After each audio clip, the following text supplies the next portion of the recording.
You know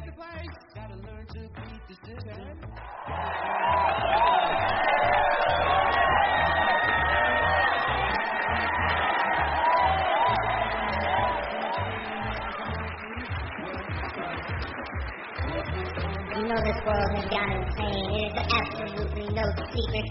But tonight, Saturday night, you are about to experience the true measures of what that insanity can bring you. Tonight, you are about to see Bald and Bonkers, the one-of-a-kind show that delves deep into the world with no holds barred. Now, meet your host, Dakota Frandsen, specialist of the strange, and Christopher Mule, the UFO fanatic. Now, give it up, and let's see what these two idiots can bring you.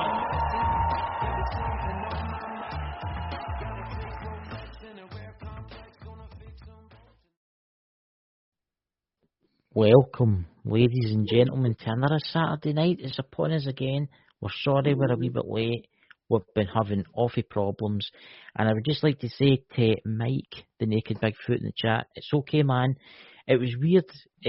Don't worry about it. We'll get it fixed and we'll get you back on one night. We're trying to figure something out there, Mike.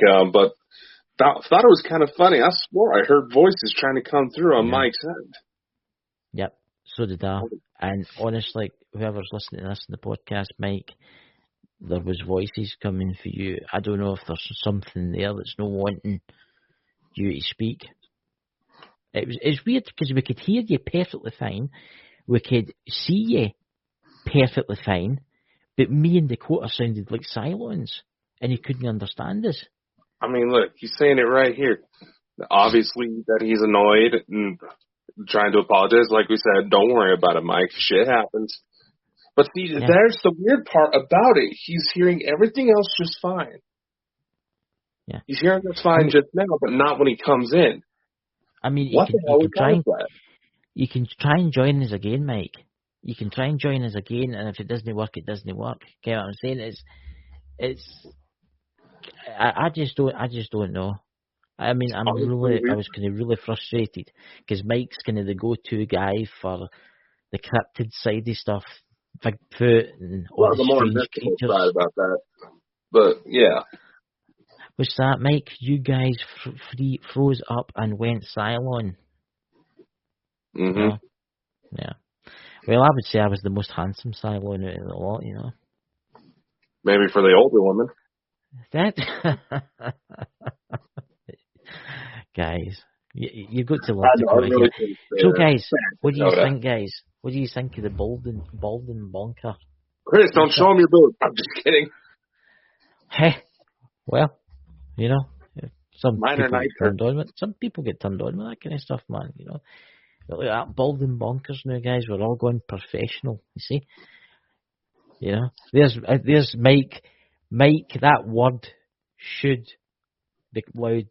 Mike should be able to use that every day, all the time. You know. Yeah, the good old fire truck. Yep. What's that? Oh God, Mike. You know, if we ever figure out the audio issues, we gotta pair up Mike with your brother Drew there, Chris. Oh my God! Bird. That honestly, I'm going to give a shout out. I need to give my brother a shout out. Drew is his name. Honestly, we should do a live recording one night with Drew. I mean, what do you think of Drew, Dakota? What's your honest thoughts? Crazy clearly runs in the family. Yes. What do you think of my other American friend? His name's John. What do you think of him? Is he stoned 90% of the time?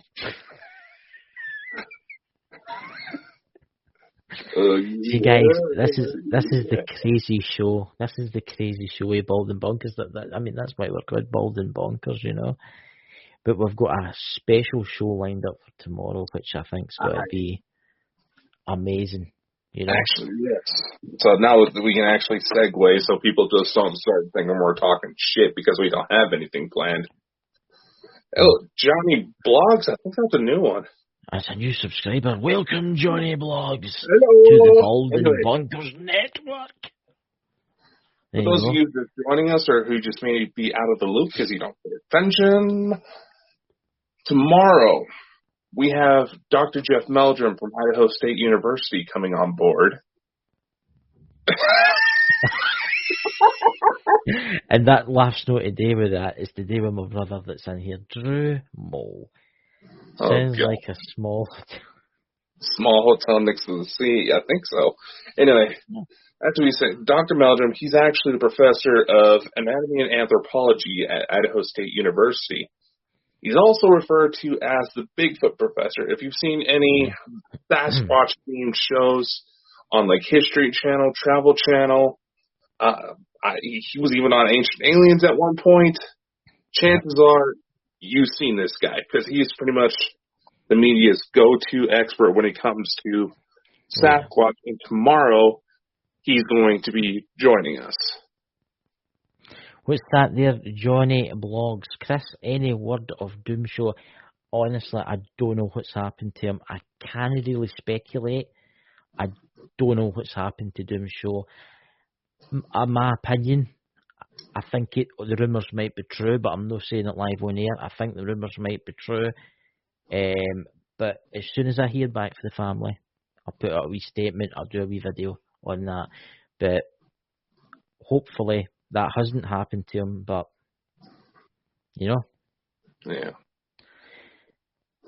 Dakota, I interrupted you there, you know. Yeah, people paying attention to content of the show. So we thought, as kind of an interesting prelude to tomorrow's show, we start digging into cryptids because that's not exactly something we got into on this show. Mm-hmm. And it is such a wide field. I had to cough there, so I thought I'd mute the mic, you know. Don't want to deafen my co-host.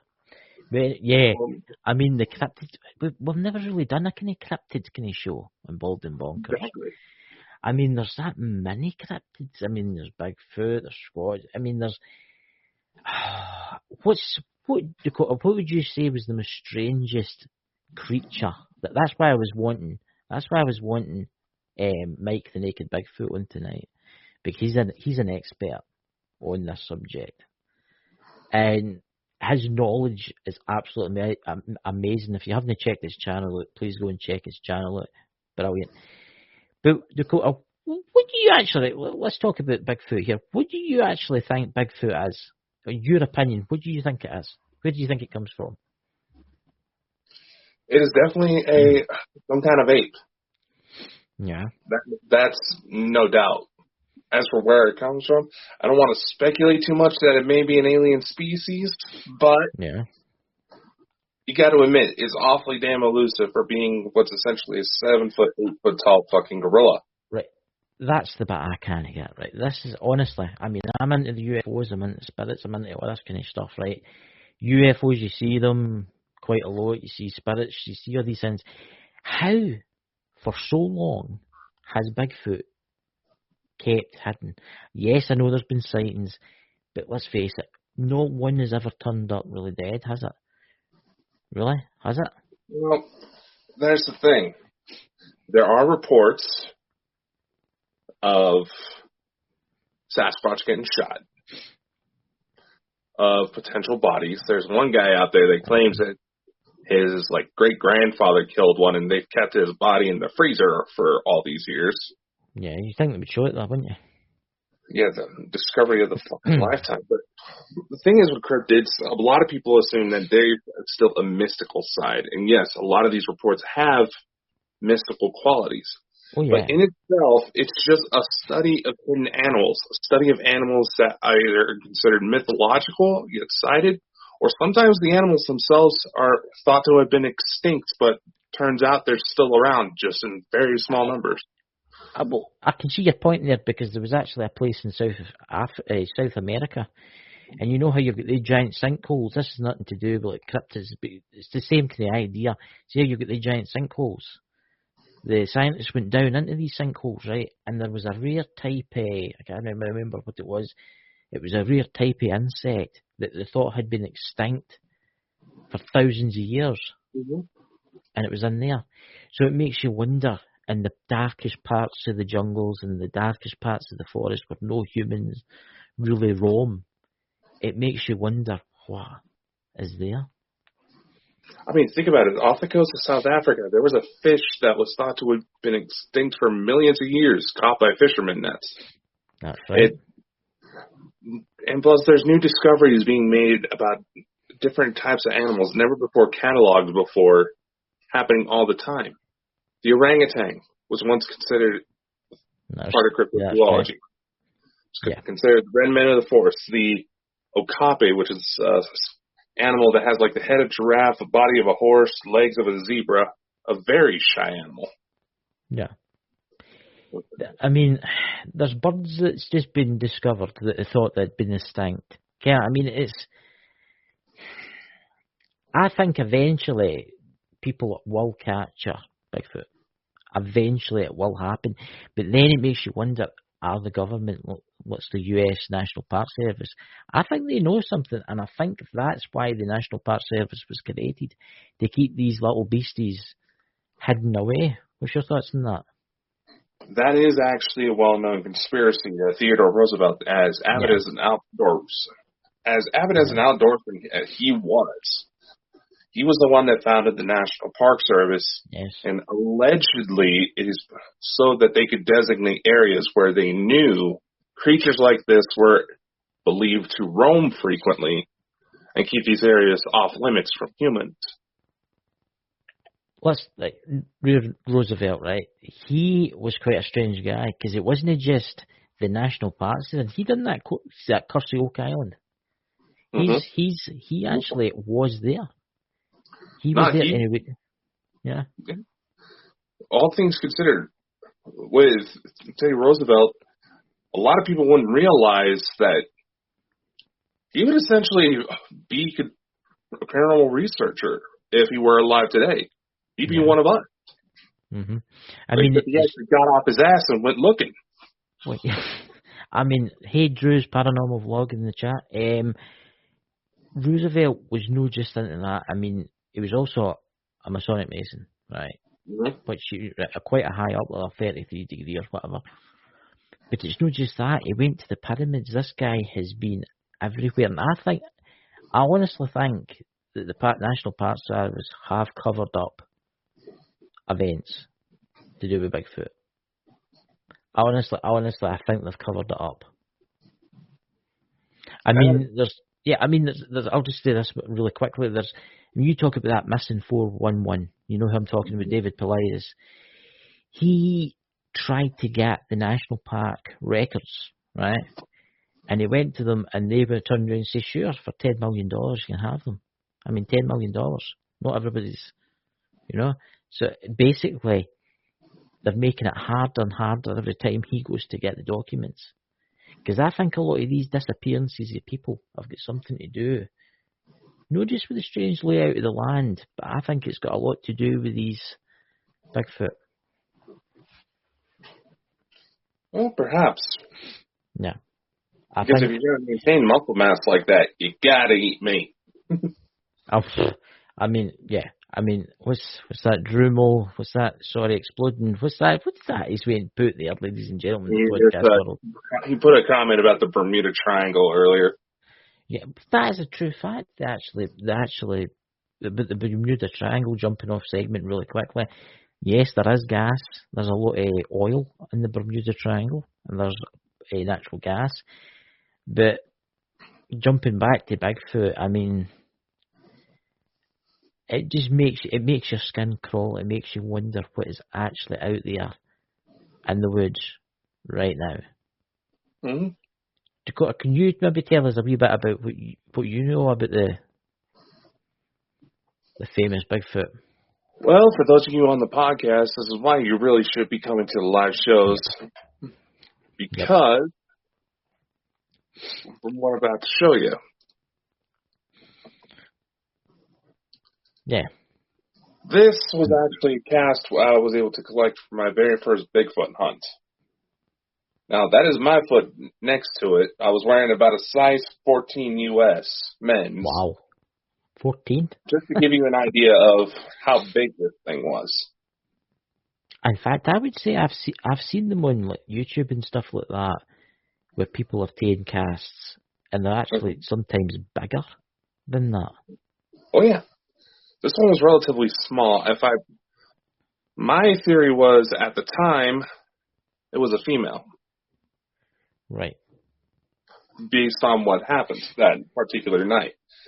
Now, you can go on to YouTube. I can't remember the gentleman's name, but it was out of North Carolina, if I remember correctly. I've told this story before, where this retired forensics investigator, he hunts Bigfoot in his retirement because he has a good set of woods where there was a lot of activity.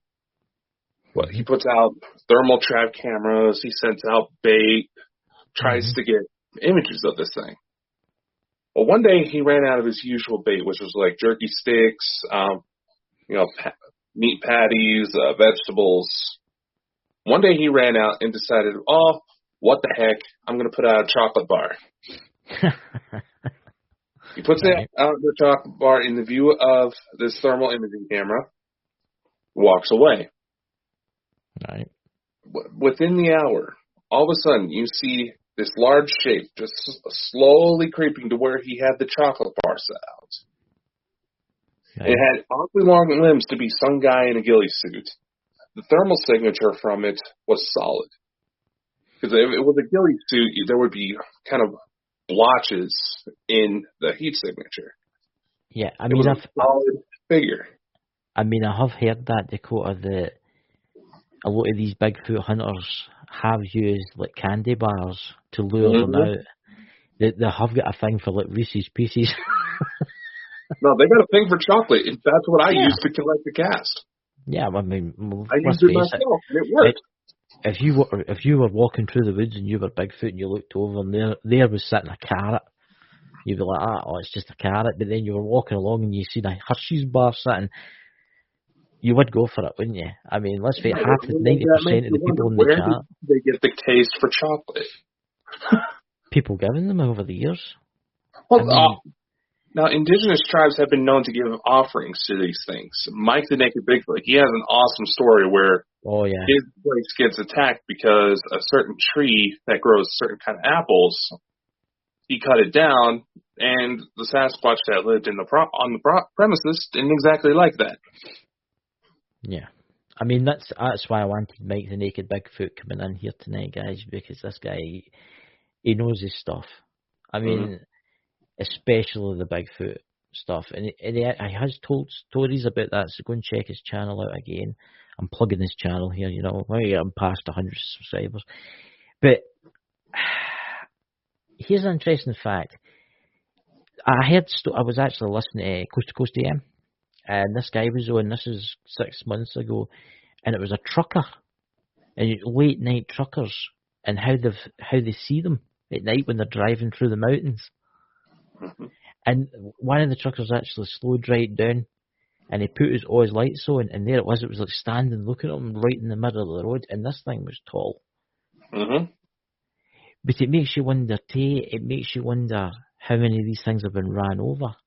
But that's the thing, right? See if these things are run over, right? And then the person goes away to get like the law come out, and then the body's disappeared. What is it now? What is it? Dude, you're talking about an 8-foot tall fucking gorilla. If it gets run over, it's the car that's going to get fucked up. No. I'm talking about, like, for instance, because this has happened. This has happened. A logging truck. You know what those things are like, right? That was a report here in Idaho. Yeah. It got up and walked away. It was a little dazed, probably got a bruise, but that's about it. Yeah, but some of them have been killed. Firepower it takes to knock these things out. But no, right. But see, here's the thing: where they have been reported dead, right? Why is it when they come back to the scene, maybe like half an hour later, the body's gone? Say it's dead. They know it's dead, but why does it just disappear? Do the other Bigfoot take it and bury it somewhere or something? Actually, there's a gentleman I used to talk to a while ago. His name is Chris Allen. He did a show called Monster Theater back in the day. But mind you, this was back when I was like 14, 15 years old, so a little over a decade. I was listening to an interview with him, and he said that he fully believes that Sasquatch buried their dead, which is actually a known practice with apes. Yes, I've heard that. And it's like, here's a remark that Scottish Outlooker says, decompose in a matter of seconds. It'd have to be pretty hot for that to go that far. I'm just saying. Yeah, it'd be like 20,000 Fahrenheit or something like that. You know, it's. I just think there's a lot more going on. I do think the governments of the world, especially America, have been covering this up. But it makes you, why would they cover this up? Why would they? I mean, it's a new species. Why would they cover it up? Think about it. Yeah, say it was public, right? Yeah, it was public. They would bring out a law saying you're not allowed to hunt them, you're not allowed to get near them. Basically like gorillas and stuff like that. You wouldn't go allowed near them. Why do they not just do that? Is there something more to do with these? Are they highly intelligent? That's what makes me wonder. They are. Yeah. They can learn human language. They can talk to us one-on-one if they go to trust the individual. There's several reports of that happening all over the world. Where they trust the individual, they'll actually try to talk one-on-one. So I wonder or there's reports of them speaking telepathically. See, it makes you wonder then, were these before humans come along, were these the original inhabitants of Earth? It makes you wonder, because you think, right, say it right, let's take this, right. You imagine Bigfoot is highly intelligent. It can speak and it can build stuff, right? Why do they not have like a civilization like we've got? Or do they? But you just can't see it. Well, here's where the conspiracy theories and the fantasticals like to possibly consider the Hollow Earth theory. Yes. Because a lot of sightings, mind you, there is some backing to this. Not necessarily Hollow Earth, but the fact that a majority of sightings, if there is also known cave systems in the area, it is believed they actually travel through cave systems. Try to stay out of the public eye because they realize there's this one story, it was more towards the East Coast, where this family, they lived in the mountains, they put food boxes out in the winter for the animals.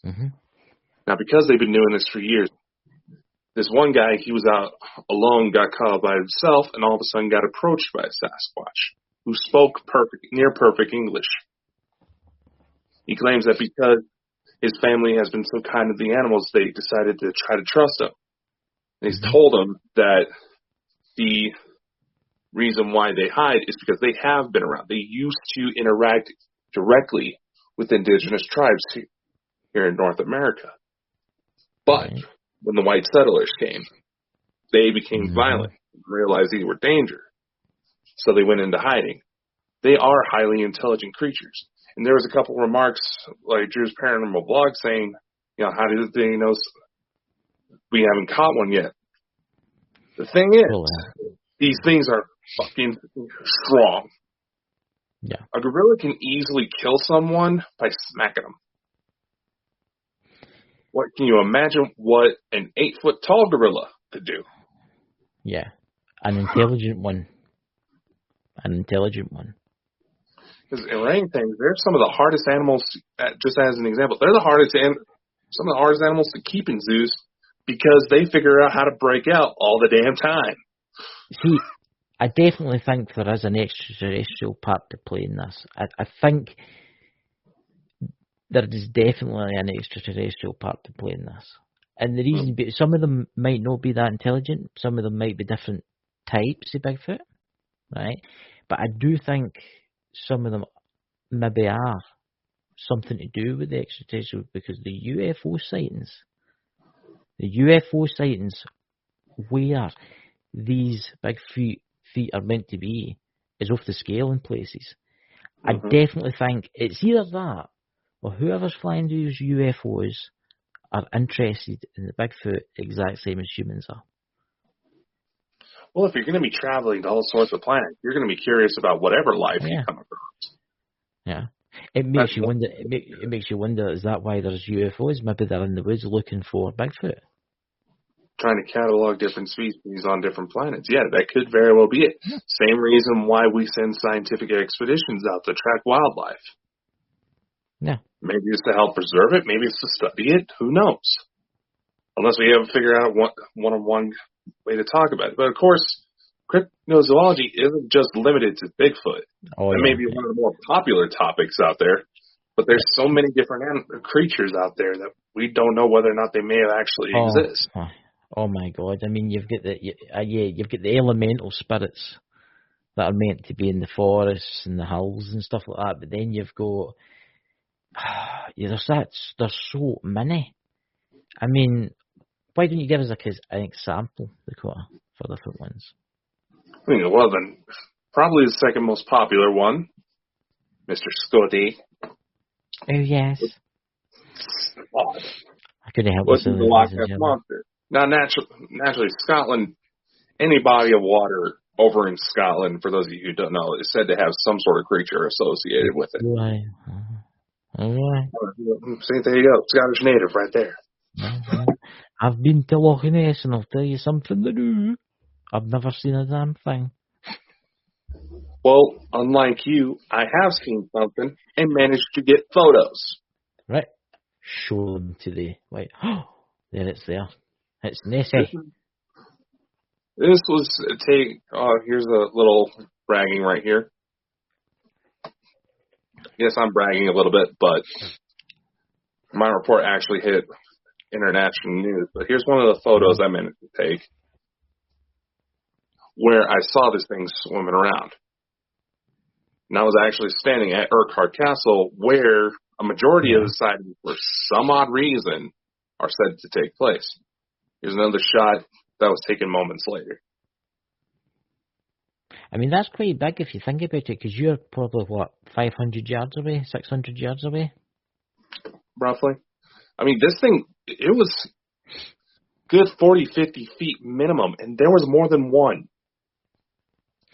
See, look, you'll get these people that will be saying, it's just a type of fish in the water. Look, Loch Ness Loch Ness, yes, it is connected to the sea. Yes, Loch Ness is connected to the sea.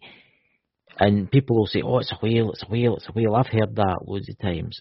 You don't get whales. You don't get whales coming through locks and stuff like that. It doesn't happen. Yeah, I mean, Drew, this was actually like 4 years ago, roughly, to answer your question there. This was relatively recent.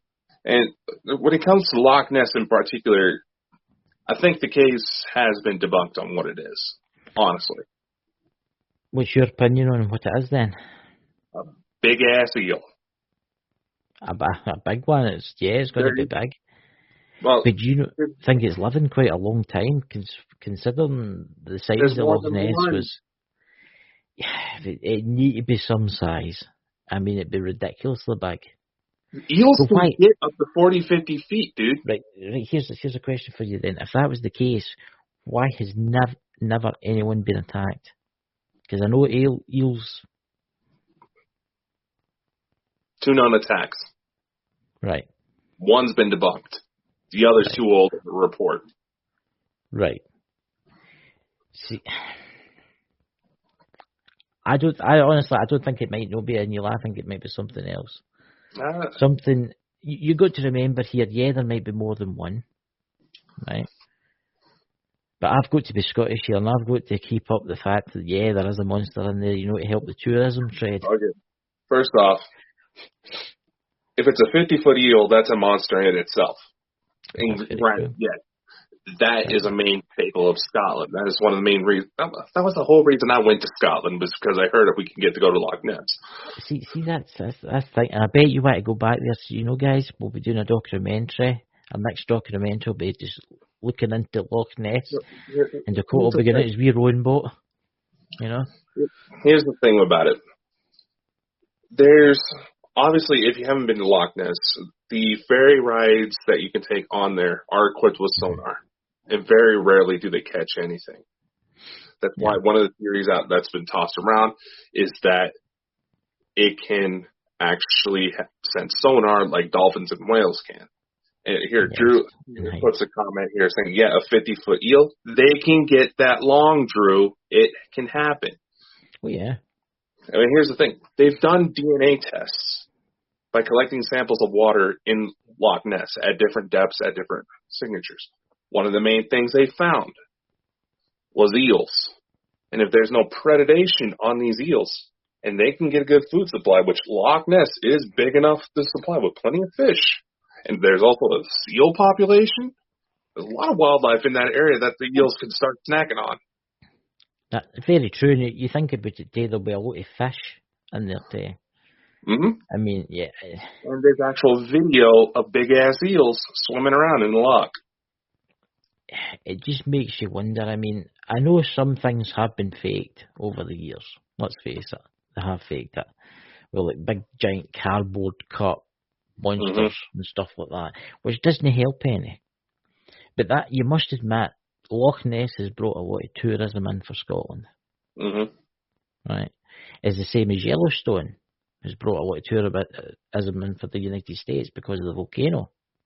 Mm-hmm. You know? It makes me wonder if the government know that they actually know what's in there. Oh, you're going back to the government know this. The government knows this. That is what it's got to be one of the most laziest and overused excuses out there. Yes, governments of the world are shady as fuck. But what would be the point to try to capture if there was anything in Loch Ness? If they were to try to capture it and take it out of the water, who says that that is not the apex predator that keeps certain wildlife populations down and keeps from infestations from happening? That's very true. That's one of the trickier parts of this type of thing. I'm going to say something. Drain Loch Ness, can they? Like, I know someone, right, I'm not telling you who he is because he's dead now, but he told me a story about Loch Ness once. Okay. This is going back to the 1940s, right? Mm-hmm. And I bet you didn't know this, but in Loch Ness they used it as a training facility for divers. You know, they would go out and they would put like bombs on the side of the ships and sink them, right? And one of his friends was out doing a training mission, right? And he was down for ages. I mean, he was quite deep, like. And they had to actually pull him up. And when they pulled him up, they took the helmet off him, because you notice it's like the divers in the days, it was the stupid big metal. It's where his hair had went from black to grey. Mm-hmm. And he refused point blank to go back into the water again. Later on, maybe when he was in his 70s, 80s, he told the story about he was down, and what they used to do is they used to deliberately drop like metal machinery down, and they'd to like take it apart and put it back together again under the water. And he was doing this, right? He was fiddling about, and for a second he thought there was something behind him, right? And he turned round and he says that he's seen this thing, this big long thing coming straight for him, like it was weird looking, which makes me think, when you talk about the eel, thinking about that, that's what he's seen coming for him. And he vowed never, ever again to go into the water, ever again after that. He even refused to go in ferries or anything. He was terrified. Well, I was just going to say, that it's a credible story. Yeah, eels can sometimes attack. There's at least one known attack. There's one of the very first reports of Loch Ness Monster in Loch Ness. Yeah. And the second one was essentially a speedboat accident where people speculated that, some guy was testing out a speedboat that had never been built before on Loch Ness. He was zooming down, then all of a sudden, the boat explodes and acts like it hit something. Yes. But what they figure is that the boat itself wasn't very sturdy. Wasn't meant to take a punt. And what they figure is that the driver of the boat, slowed down just a little bit and hit a wave just right to where it caused the boat to crack. That's the second report. But as far as the disputes here in the story you just mentioned, that's actually a well-known medical condition where somebody can get so scared their hair turns white. That is well documented. See, it's quite interesting because near Loch Ness there's other lochs. And these other lochs near Loch Ness have the same reportings. There's been strange things seen. So they say under Loch Ness there's cave systems that run to the sea and connect with other lochs. So it makes you wonder, maybe when they're going up and down with their sonar, right? Maybe they're not there, maybe they're in another loch. Right? Exactly. Yeah, they're moving about. I'm actually starting to think that the big giant eel thing is the kind of thing. That's the most credible theory right now. Yeah. But that's also part where a lot of people get ticked off is that it kills the fantasy for them when you explain it. But if you want this study to be taken seriously, you got to be willing to accept it that at the end result's going to get disappointing at some time. Yes. I mean, good God, you think of the people that have spent millions trying to figure out what's in Loch Ness. Yes, it's a great thing. It's made the Scottish economy, it's helped the Scottish economy. But it's going to come a time when the technology, and let's face it, technology is getting better and better and better. Eventually, they'll be able to see what's in there. Oh, yeah, and there's satellite images they capture. Something in there, but a lot of... What's that? I'm just reading that chat. Stuart McDonald said, I believe that there's cedars and we've all planted, including everything on the earth. What's that? We are the aliens. Yeah, that's one of the theories out there. Yeah. I mean, talking. When you go? No, I was just going to say, just consider the variance of life on Earth. There is one particular animal that we know has DNA that does not come from this planet. By the way, what's that? The octopus. That's actually really interesting you say that. Mm-hmm. I weird that because I was watching a thing about octopus tonight. That's strange. Yeah. They have DNA that they're fairly certain what originally came off of a comet that is found nowhere else on Earth. Did you know that a lot of people think this has got to be mad, but did you know that the octopus is a very, very intelligent species? Oh, yeah? Yeah. They've actually put it inside like a puzzle, and it's worked its way out. It's figured out the puzzle. There's aquariums that have hard times keeping track of their octopi because they keep getting out. Yeah. There's actually a video about this. It was a fishing boat. I don't know where it was, and they'd hauled up their fish, and there was an octopus, and it was on the deck, and it slowly puts its suckers, it crawls along, and I kid you not, there's a hole that size, right? And this thing's huge, and I didn't know this, but seemingly octopuses can fit into the smallest spaces. They have no bones. That's how. Yeah. It took the octopus about 20 minutes, but it squeezed through this tiny little hole. And this big, massive thing, absolutely amazing. What's that? The octopus has the same nerve cells as us. That's very Stuart McDonald. That's actually quite interesting. I did not know that. Very similar neurological structure to us. That's actually really interesting.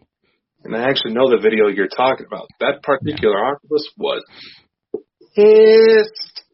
Oh, I'd be pissed and all. Oh, no, discoloration?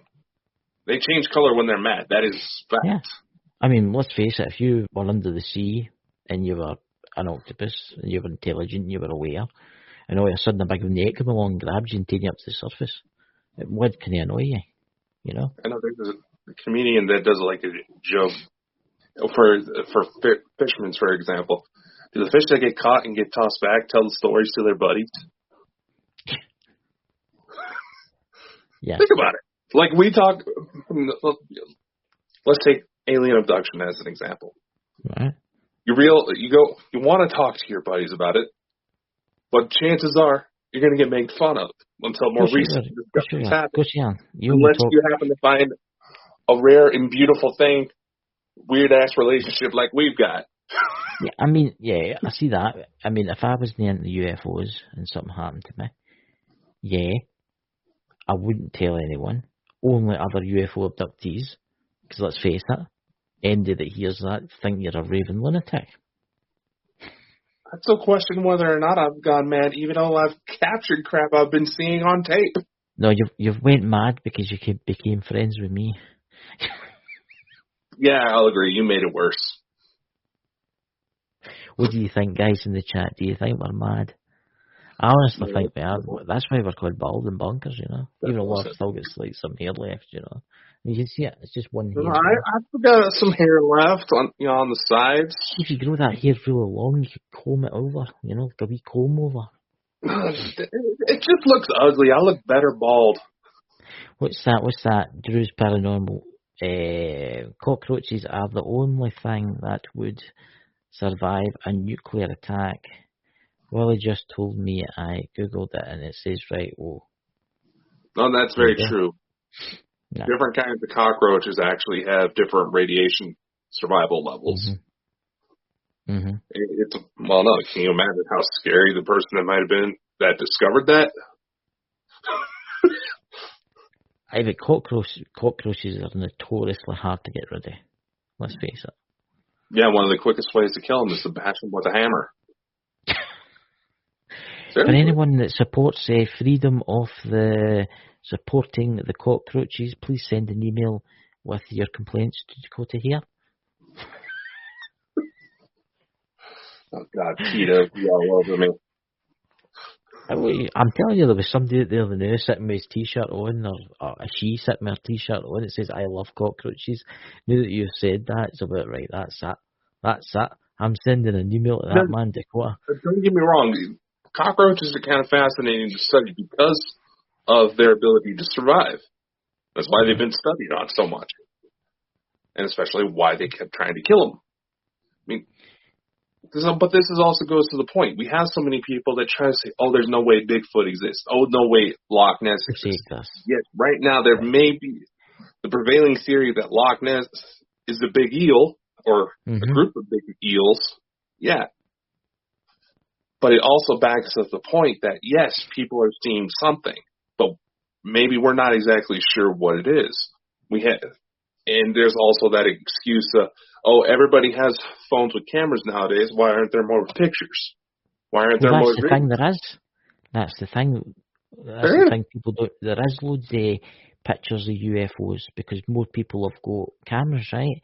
But then when people see a clear UFO, the first thing that they say is, "Oh, that's CGI." That's the first thing they say. And I've been hearing some conspiracy circles trying to say, like, the situation in Ukraine, and by the way, you Putin supporters, off. I noticed all of a sudden we had started some suspicious activity on our accounts ever since that person came in. So, fuck yourselves. Anyway, here's the thing. When it comes to the CGI claims. Real life sucks in comparison to a true CGI artist. Yeah. You can make better CGI than what we have filmed ourselves. Yeah. For $100 and a teenager that won't get out of his bedroom. Exactly. I mean, I've seen something's still out there. Yeah. I love the mystery of Bigfoot. I think it's so fascinating. It's so fascinating how and so long it's been. I mean, I was doing some research actually about Bigfoot for our guest tomorrow, and I find the native Indians have quite a few interesting stories about the Bigfoot and how they used to like cohabit. They would stay away from the Indians would stay away from them, but sometimes the Indians would leave food out for them. Mm-hmm. And sometimes Bigfoot would kind of like keep an eye on them. It would basically look after them. Mm-hmm. They had like a kind of spiritual understanding. But then white man came, us, and we started chopping down trees, we started building roads, and we started polluting. I can see why they would be pissed, right? Us, you know. What's that in the chat there? It's amazing what units can learn you. All supernatural paranormal is fascinating, as you know, especially tomorrow night's guest. That'll be very interesting. Yeah, I've had the privilege to talk to him a few times in regards to a couple of Bigfoot cases. Man knows his stuff and really helped me out with how to look for stuff. So it'll be an interesting conversation tomorrow. I'm looking forward to hearing about some of these Bigfoot cases. It's very intriguing. The best story I heard about Bigfoot, and it was that David Paulides actually was talking about it. It was the David Paulides Missing 411, and it was about the little boy that went missing, but he was found alive. Did you ever hear that one, Dakota? Yeah, number of times you've talked about it. I mean, for the people in the chat, this is the short version, so go and listen to David Paulides. The little boy got lost, separated from his family. Those searched those woods, searched the National Guard, could not find nothing. Right? Next day, they found the little boy sitting in a log near the car park. Now, bear in mind, they've already searched everywhere. And they asked the little boy, how did you... And he says, the big hairy man picked me up and brought me out of the woods. And they actually did a drawing of it, and it looks like a Bigfoot. So I know there's different sects, what do you call it, Bigfoot? There's the ones that are very primitive, and then there's the ones that are intelligent. I think the intelligent one found that boy and brought him home. Well, there's a couple different ways about it. Yeah. When you look at apes, they have their own tribes. They have warring tribes all the time. Yes. And I'm using that because it's the closest reference that we have to what kind of behaviors we can expect out of Sasquatch, if it is, in fact, some kind of unidentified ape. That's my train of logic here. They who go to wars, there's varieties that tend to be more savage. There's also, as far as in the case of the little boy, there's also been reports of animals who have taken in young of completely different species. Yes. There's a video that I saw floating around on Facebook where a mother duck apparently helped raise a baby crocodile. And all of a sudden you see the crocodile curling in with a nest, with the mother duck and their nest of ducklings. Did you see that video last week that was released? I don't know if anybody in the chat's seen it, and I found it fascinating. It was TikTok, I think it was. There was a storm drain, and it was somebody dragged up a night vision camera, one of those game cameras, and there's a fox comes trotting along, and it goes into the storm drain, but then it comes back. And then all of a sudden, there's what kind of animal was it? What do you call them? You get them in America. They're common. Another video you're talking about. And it was as if it was showing this other animal where to go. Mm-hmm. It was a raccoon. That's what it was. It was the fox come through the pipe, and it was kept looking around the corner, and it went back in, it turned around, it came back, it looked around the corner, and a raccoon came out, and they sniffed each other, and then it took it through the pipe. It's as if they were communicating. That's fascinating, because it makes you wonder, can other animals actually communicate with each other? Because if you go down that road, then they're really intelligent, and then you think to yourself, people shoot them, and how could that would just be? You see the kind of book that you're opening up here, can of worms. It's not really that much of a can of worms to anybody who's been a pet to multiple different animals at once. Yeah. You see it in your own house that animals of different species somehow talk to each other. Yeah. But it's a human concept of this divisiveness. That just because we look different, we got to treat that something as different or lesser or as a threat. Yes, there's animals that kill each other all the time, but that's humans that think that we're all assholes to one another. Yeah. I mean, it makes you wonder, humans, it just makes you wonder how this is possible. Because you've always been taught at school, and it's always been this kind of way that animals are kind of stupid, and they don't ken this and they don't ken that, and yeah, it's all right to shoot them and eat them for your dinner kind of stuff. But then you think when you see something like this, you think to yourself, oh my God, they're aware, they're self-aware, they're communicating with even different species, they're helping each other out, just like we would do. And then it makes you think to yourself, oh my God, that's just, it's hard to explain. It's hard to explain unless you go to see it yourself. There's Stuart McDonald. Oh yeah, there's a video on YouTube of dogs saving a child from going into a pond on YouTube, yeah.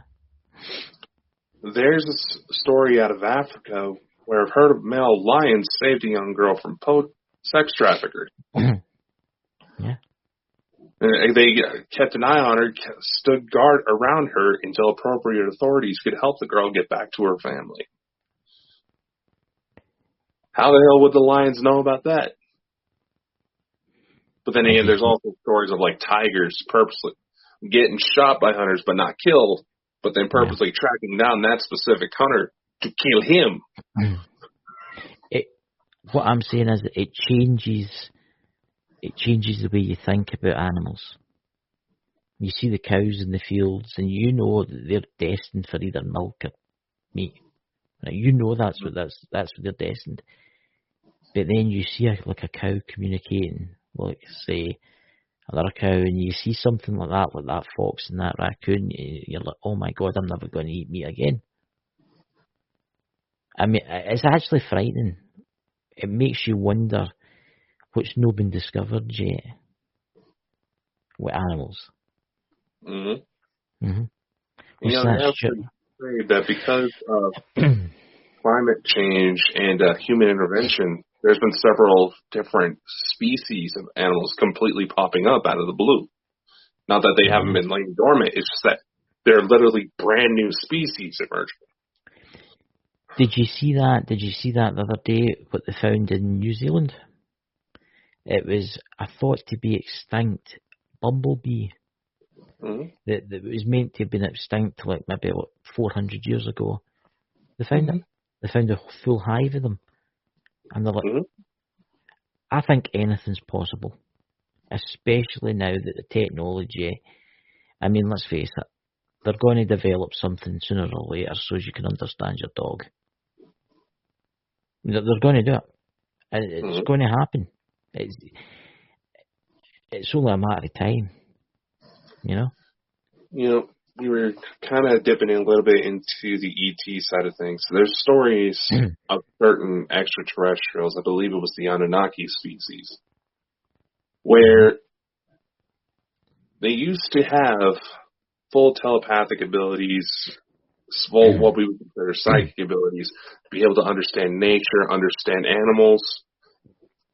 But over time, because of their weight, they started losing it and tried to replace those abilities with technology. Yeah. Who's to say we're not following the same road? We're allegedly Anunnaki descendant. Children have a nasty habit of ending up acting like their parents. I mean, if you think about it too, about this, right? People cut down trees all the time, right?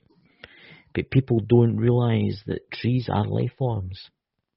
Plants are life forms. I think the entire planet's connected to everything that's on it. And I think what's happening now, especially in the world, look at Australia, did you see all the floods there? I mean, I think things are changing because of us humans, because I think us humans we've been naughty on this world. I mean, let's face it, we're burning oil and we're leaving our plastic everywhere. And do you know that every human has now got microplastics inside them?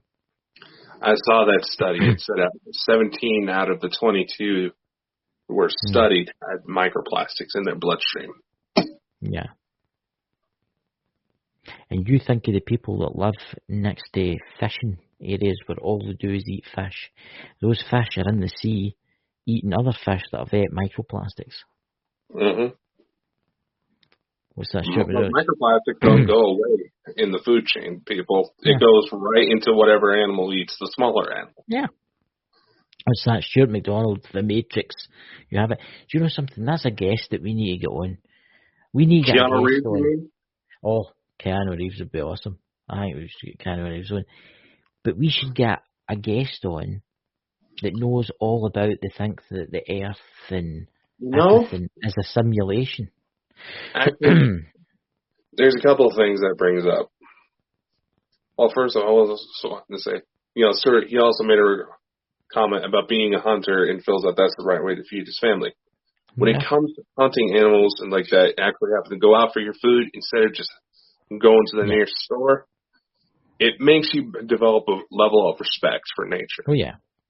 Oh, obviously. And you want to know the quickest way to piss off a vegan? What? Tell them plants actually scream when you cut them. They technically do. They release a pheromone to try to warn nearby plants that, hey, something's attacking us. I always admire hunters and stuff like that, and I'll tell you why. Us people that live in houses and towns and cities and villages, we'll go to the local supermarket and we'll pick up our chicken wrapped in plastic or our sausages wrapped in plastic or our beef burgers wrapped in plastic, right? Whereas a hunter will go out and they'll kill the deer, right? But they'll use 98% of that deer. Mm-hmm. You see what I'm saying? They'll use the skin, the hide. They'll use every part of it, except for obviously certain organs. And even then, we go back to like indigenous cultures. They tried to find uses for every part of the animal, even the internal organs that we would get too gross to touch. Yeah.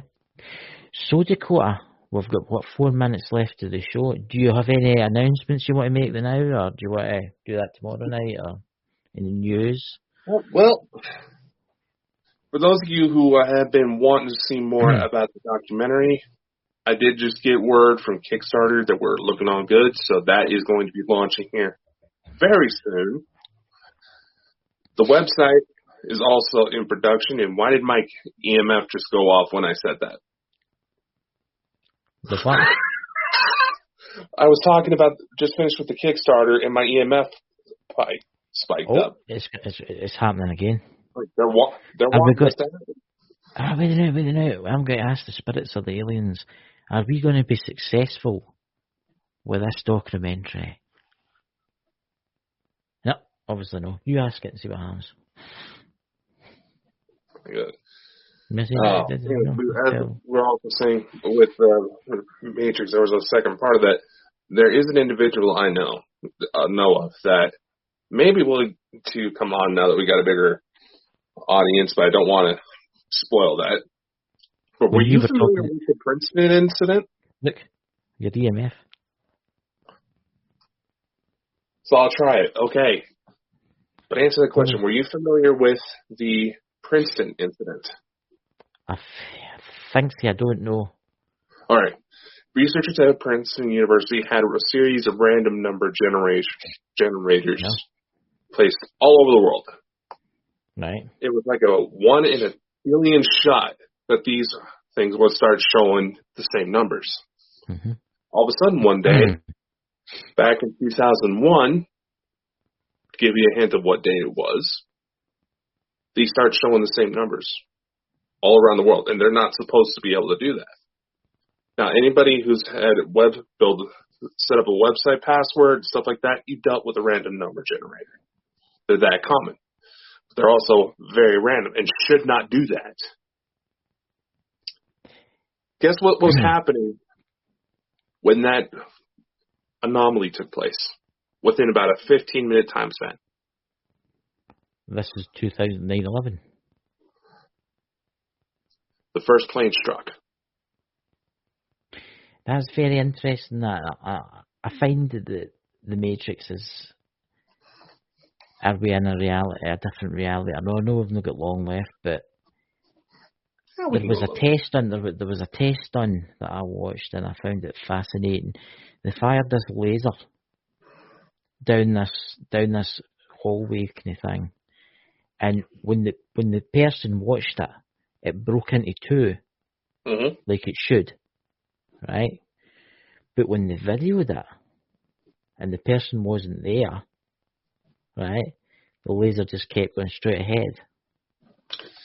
The particular, I know what experiment you're talking about. What they found with that, with light photons, is normally they fire out, it's kind of like balls of light, right? But when observed, that's when they take on the wave action. Yeah. Perception alters reality. And I know it does kind of seem like we're kind of veering off track here, but there's a connection that may explain some of the things with cryptozoology. There's also stories of like tulpas, thought forms, things that originally started out as thoughts or ideas taking on physical form because enough energy, enough thought, enough belief was put into them. They literally took form.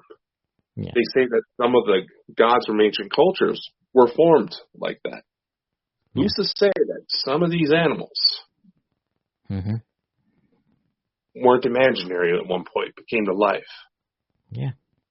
See, who's to see our galaxy and our universe wasn't like that at one point? Until some entity... The universe as we know it isn't merely a formation of someone's mind. Because when you think about it, several structures that have been observed in the known universe look awful identical to structures inside of our body. Yes. The potentials are endless. So you don't exactly want to discount entirely the possibilities out there. Yeah. We'll do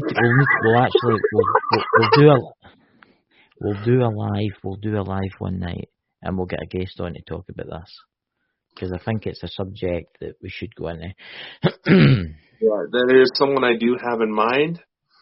He may come on now that we're getting much bigger audience. I mean, I told you the numbers. We're up to almost 20,000 downloads on the podcast site alone. I know, guys. This is amazing. We don't get that many views on YouTube, right? But do you know how many views we get on Amazon and Spotify? We get over 20,000 downloads. I mean, that's just crazy. When Dakota first told me, my eyes just about popped out and hot off my specs and went back in again. Because since in the last few months, we've went up to on the podcast side of stuff, the Lost Magics, then a Quartz, and this has went up to 20, and the Contact, has went up to over 20,000 downloads for Bald and Bonkers. YouTube, we don't get many views. We don't get many views on YouTube, but we've on Spotify and that, and Amazon, we're getting thousands and thousands each week. Yeah. I you know, what's that? Drew's Paranormal Vlog. Chris, put up your title. Huh? What title? What title? What do you mean? Exactly. What title? I don't know. Oh well. Anyway, I'm still shocked. I'm still shocked about the fact that we're nearly over 22,000. I mean, it's just ridiculous. I know, and it kind of feels like we're bragging a little bit, but honestly, it is something that we should put out, because there's a lot of people who had doubts about us, mostly because of their own personal emotions towards us when we first started. Yes, I know. But I know. Here's the thing.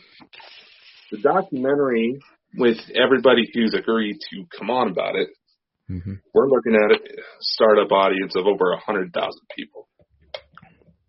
With how many destinations we stream out to? Yeah, and then I just we have a potential reach of 5 million. 5 million. And with the video subscriptions, with the next couple moves I'm about to make, we can probably add about another 90,000. Yep, guys. Onward and upward. Yes. So What would Drew mean, my CEO? Yes, and Dakota, why don't you tell them all about your CEO, why you've got that? Should we? I think you should, I think you All should. right. You should. So, for those of you who don't know, on the 31st of March, Bald and Bonkers Network is now officially an LLC. Now, because this guy has expressed that he doesn't want to take on managerial duties, it's all falling under me. Yes.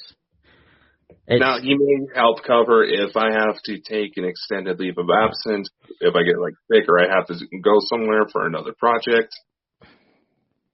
Yeah. But I'm the big dog. Yes. People that work, well, no, we're in this section, Bald and Bonkers. I'm not in charge. Dakota is. Please know that. And it's my wishes to stay this way. My title is Chris. Chris, that's my title. And I'm happy. And I'm really happy about that. Yes, I do stuff that you don't see. Right? Yes, I may stand in from time to time for Dakota. But I'm happy doing my shows, I do, Dakota. But he's the boss. He's the boss. There's him there. So if you want to shout at anyone or send them bad harassing emails, that's who you send them to. Oh, gee, thanks, Chris. No, honestly, I did make the offer to put him down as a legal partner. I mean, he's been there since the beginning. He helped, give me the nudge to go down this route. So I figured, Look, I'm still look, guys, this is what you need to know. I'm still one of the founders of Bald and Bonkers. I'm still associated with it.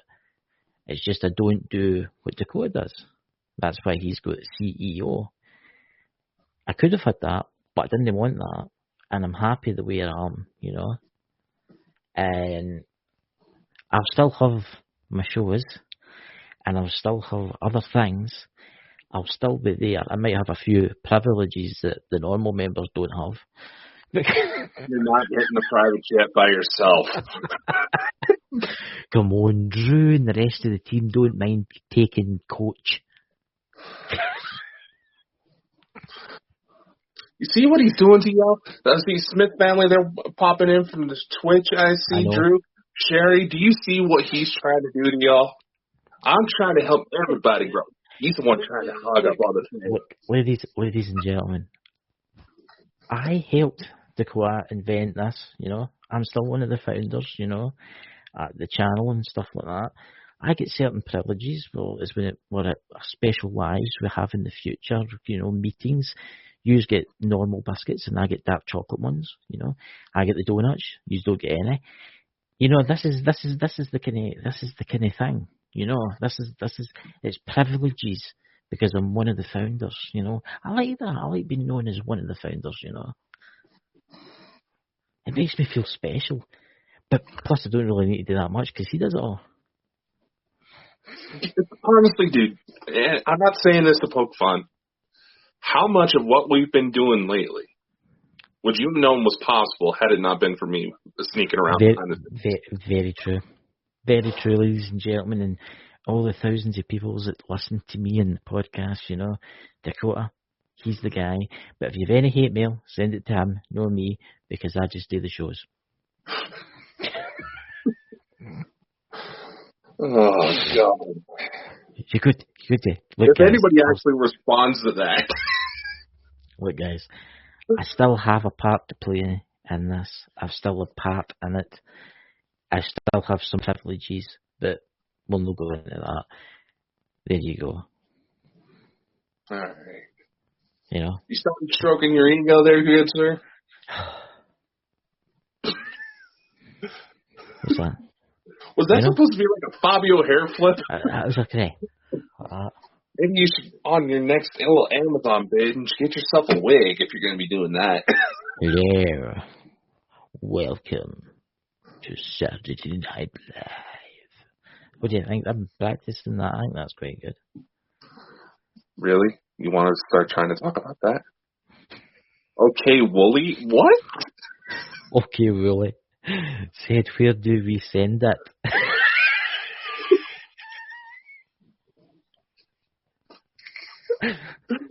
This is why we want everybody to Dakota's do a live personal. show. This is a lot more fun. I can personally give you Dakota's personal email if you want. You know, No one wants it. All the hate mail and all the bad things that you want to say about him, just email him. You know, he's here. He's here. And, you know, Smith Family Paranormal. You know. No, why are you screaming no at for, Chad and Linda? What? Your show's about to get bounced out a little further, too. Don't worry, we can love you guys, too. Look, all I'm going to say is this. When we're famous, you'll get to see us now and again. I think that's fair. I'm only joking, guys. I'm only joking. Look at Dakota. You got to love this guy, man. Okay, that's a thing. You wonder why your contract isn't going to end up like 20 pages long. No to the wag, no to the wag, Dakota. No to the wig. Oh, there's many better balls. Before we go, guys, there's some amazing stuff coming to Bald and Bonkers soon. And honestly, you won't believe it. You won't believe what Dakota's done. Because if I'd been in charge, we'd probably be still sitting here. I don't know. I'm terrible, you know. Here, let me just put it this way. I've been involved with paranormal investigation for almost 11 years now. Apparently, right as we're hitting the 6-month anniversary, is going to be my 11-year anniversary. I didn't realize that. Anyway, Chris and I have some certain guests we are at least in talks with. I should put it that way. Nothing's set in stone. That's why we're not saying anything. Yeah, we can't tell you. It's a secret. But these guests would be on our personal wish list to meet in person one day. Yeah. Yeah. And for those of you who really love the accents, May 14th is going to be your date. Oh, yeah. Yeah, especially May 14th. That day's got to be absolutely amazing. I mean, I never thought in my life I would get to interview somebody like that. No, it's like, all because of Philip Mantle. We got to give him a shout out. He's Philip Mantle. He does the UFO Flying Press. He publishes books, and when he came on to the show, he asked if he could pimp us out to help his authors get publicized. We of course said yes, because that makes less work on our part. Yeah. And now he hooked us up with someone we always wanted to meet.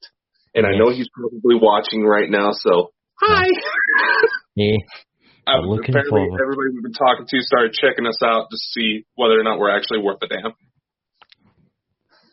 You know, we're getting professional. Look, I've got the Bald and Bonkers t-shirt and everything. Oh, God, you started grabbing your chest like you were getting breast implants.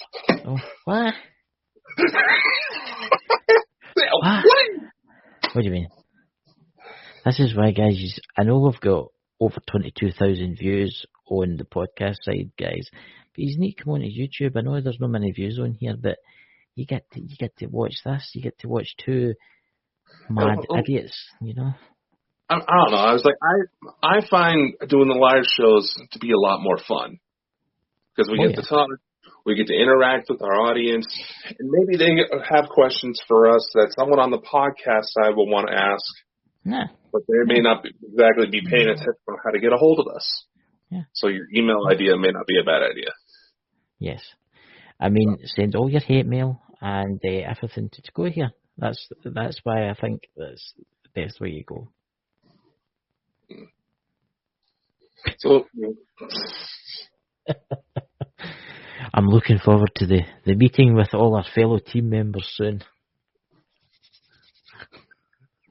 Wait a minute, what the oh my God. This is starting to get X-rated, so we may need to cut off this show here soon. What's that, Dakota? What's that? What's Drew's paranormal vlog saying there? That's terrible. For everybody who's on the secondary video channels who doesn't get to see this as a live show, so you know what the heck we're looking at. I mean, honestly, see if we had to paint a red dot on top of my head there and a red dot on top of yours, they'd get really close together. Yeah, we would be looking like something out of Dolly Parton. Yeah. You know, I just can't believe you did that, Drew. That's terrible. Well, you're the one that was going like this. It's my t-shirt, man. It's my t-shirt. You got to admit, that did turn out pretty good. I was expecting you to screw that up. I think it's a great t-shirt, you know. Yeah, I'll admit, it did turn out pretty good. So, we just see the other one that I've ordered, you know. Oh, yeah. All right, you know, we not... Wait a sec. What? We haven't revealed next week's guest, and I know you're excited for that one. Good to Chris's tell. girlfriend is going to be joined. I'm just kidding.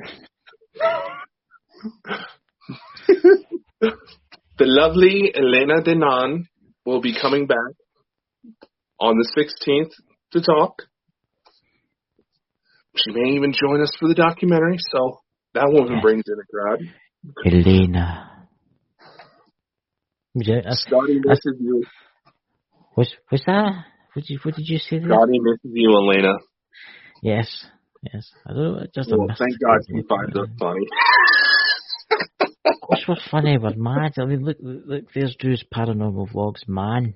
Willie. Hello, Willie. Hello, is that who that Willie? is? You know, say hello, Willie. Say that, Dakota, for him. See, hey, hello, Willie. Hello, you big woolly man. Oh, God. Woolly man? Baby. I think it's time we went to our bed now, ladies and gentlemen. So, bedtime is approaching. May you all sleep and may the spirits and goblins visit you all through the night. Don't have too much fun. That's how I ended up with 2 kids from the stars. Well, honestly, I just Thank don't God know. they got their mother's day. I just want to say this before we go.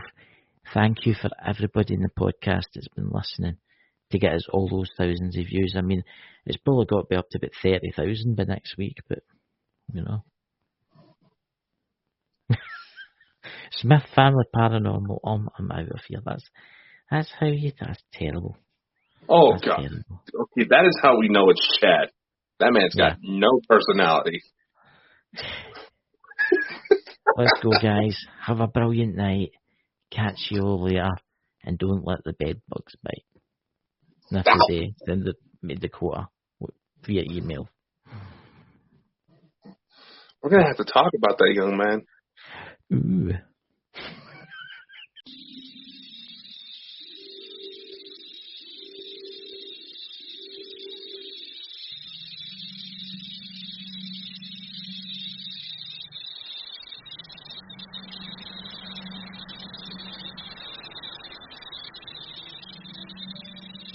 Long now has mankind looked up to the skies and wondered if we are alone in this universe. Many miraculous things have been spotted all over the world, reported by our militaries, and sparked great debates amongst ourselves. I am here to tell you that, ladies and gentlemen, people of Earth, brothers and sisters of all races, all countries, that we are not alone. We have never been alone. That some higher power has seeked to spread the gift of life throughout the universe and beyond all comprehension. It is in these times we must learn to love one another. We must not share hate, but joy. We must not inhibit, but we must grow. These beings are our friends. They are our family. They want to help us become better, to see the true potential of mankind. And for maybe one day, we will join them in their voyage to help other beings from other star systems. As shocking as this news may be, it is nothing new. Our governments of the world have known for quite some time that we are not alone in this universe, and we have had contact for many of years, slowly preparing the American public and the publics of the world for such a revelation. We are not alone, and we are about to embark on the greatest journey mankind has ever experienced. Ladies and gentlemen, we have contact.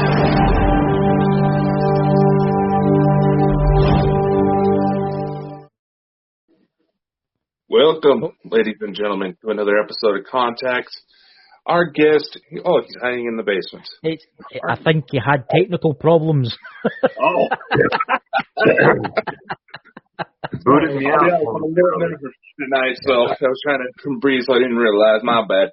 Anyway, tonight we are joined by Dr. Jeffery Meldrum, the Professor of Anatomy and Anthropology at Idaho State University, who is also well known in Bigfoot circles. Chances are, if you watched any Sasquatch-related programs on Discovery, History Channel, you've probably seen this man, and I would like to thank you so much again for taking time to join us. My pleasure. So, can I ask the first question, Dakota? Because I was thinking about this all day today. Can I ask you, Jeff, how did you get into this field? How did it all begin for you? Well, it was a kind of a long and gradual process. It started actually back the first time I heard of the term Bigfoot.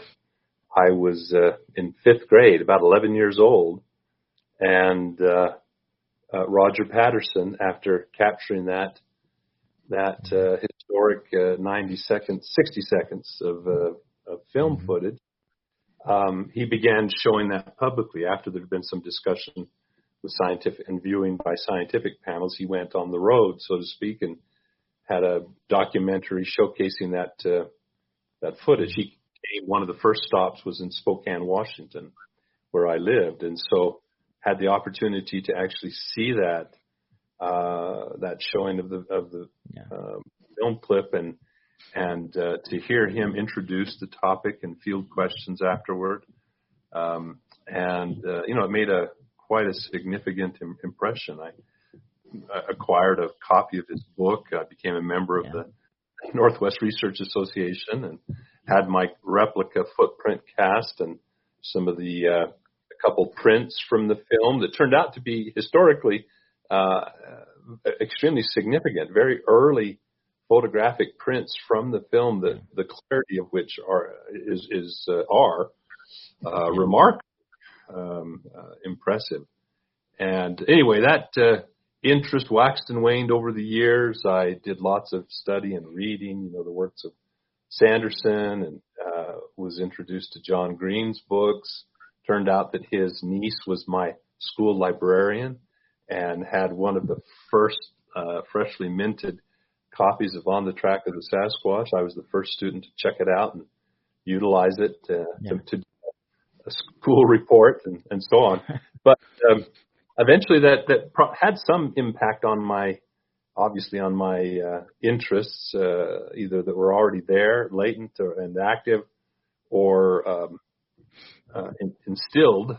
And I pursued a career in physical anthropology and with an emphasis in the evolution of bipedalism. So that's what's brought me up head to head with this topic. And this isn't just a curiosity or an avocational interest of mine. It dovetails very closely with the research that I do as a professional anatomist in physical anthropology, looking at those adaptations of the human anatomy and our behavioral context for walking on two legs, and all the evidence leading up to the emergence of that adaptation. So that's how it kind of the ball got set. It's very, very interesting, but I'm going to hand you over to my co-host because he's got a list of questions as long as his arm. Sure, I can imagine. All right. So I actually have something I've always wanted to show you if I ever had the chance to meet you. I'm actually from the Twin Falls area here in Idaho, and back when I was about 16, we took a family camping trip up towards the South Hills near Diamond Field Jack Campground. Okay. On a school trip years before, I recall watching the scenery out the window, and I see that what looks like this large ape-like face. If I were to describe it to anything close to known human ancestry, it would be Homo australicus, I believe it was.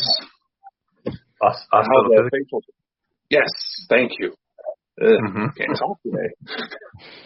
And it was just that was the initial incident that came to mind. So when I heard we were going on a camping trip in the area, I did what I could. I had like all toy night vision goggles, best I could being 16 years old, and managed to actually collect a foot casting that I do have a photo here. Wanted to get your opinion on. Sure. Well, yeah, that has some potential. I mean, it's a bit rough, but I can see the possible indication of toe pads, toe tips. The backside of the heel, the outline is kind of lost in the shadows, and there's a bit of overflow of plaster. But I'd certainly that there's enough interest there to want to take a closer look. Definitely, a few more pictures from different angles, a little better illumination. How long is that? I don't know who tried it. That was my foot I was comparing to.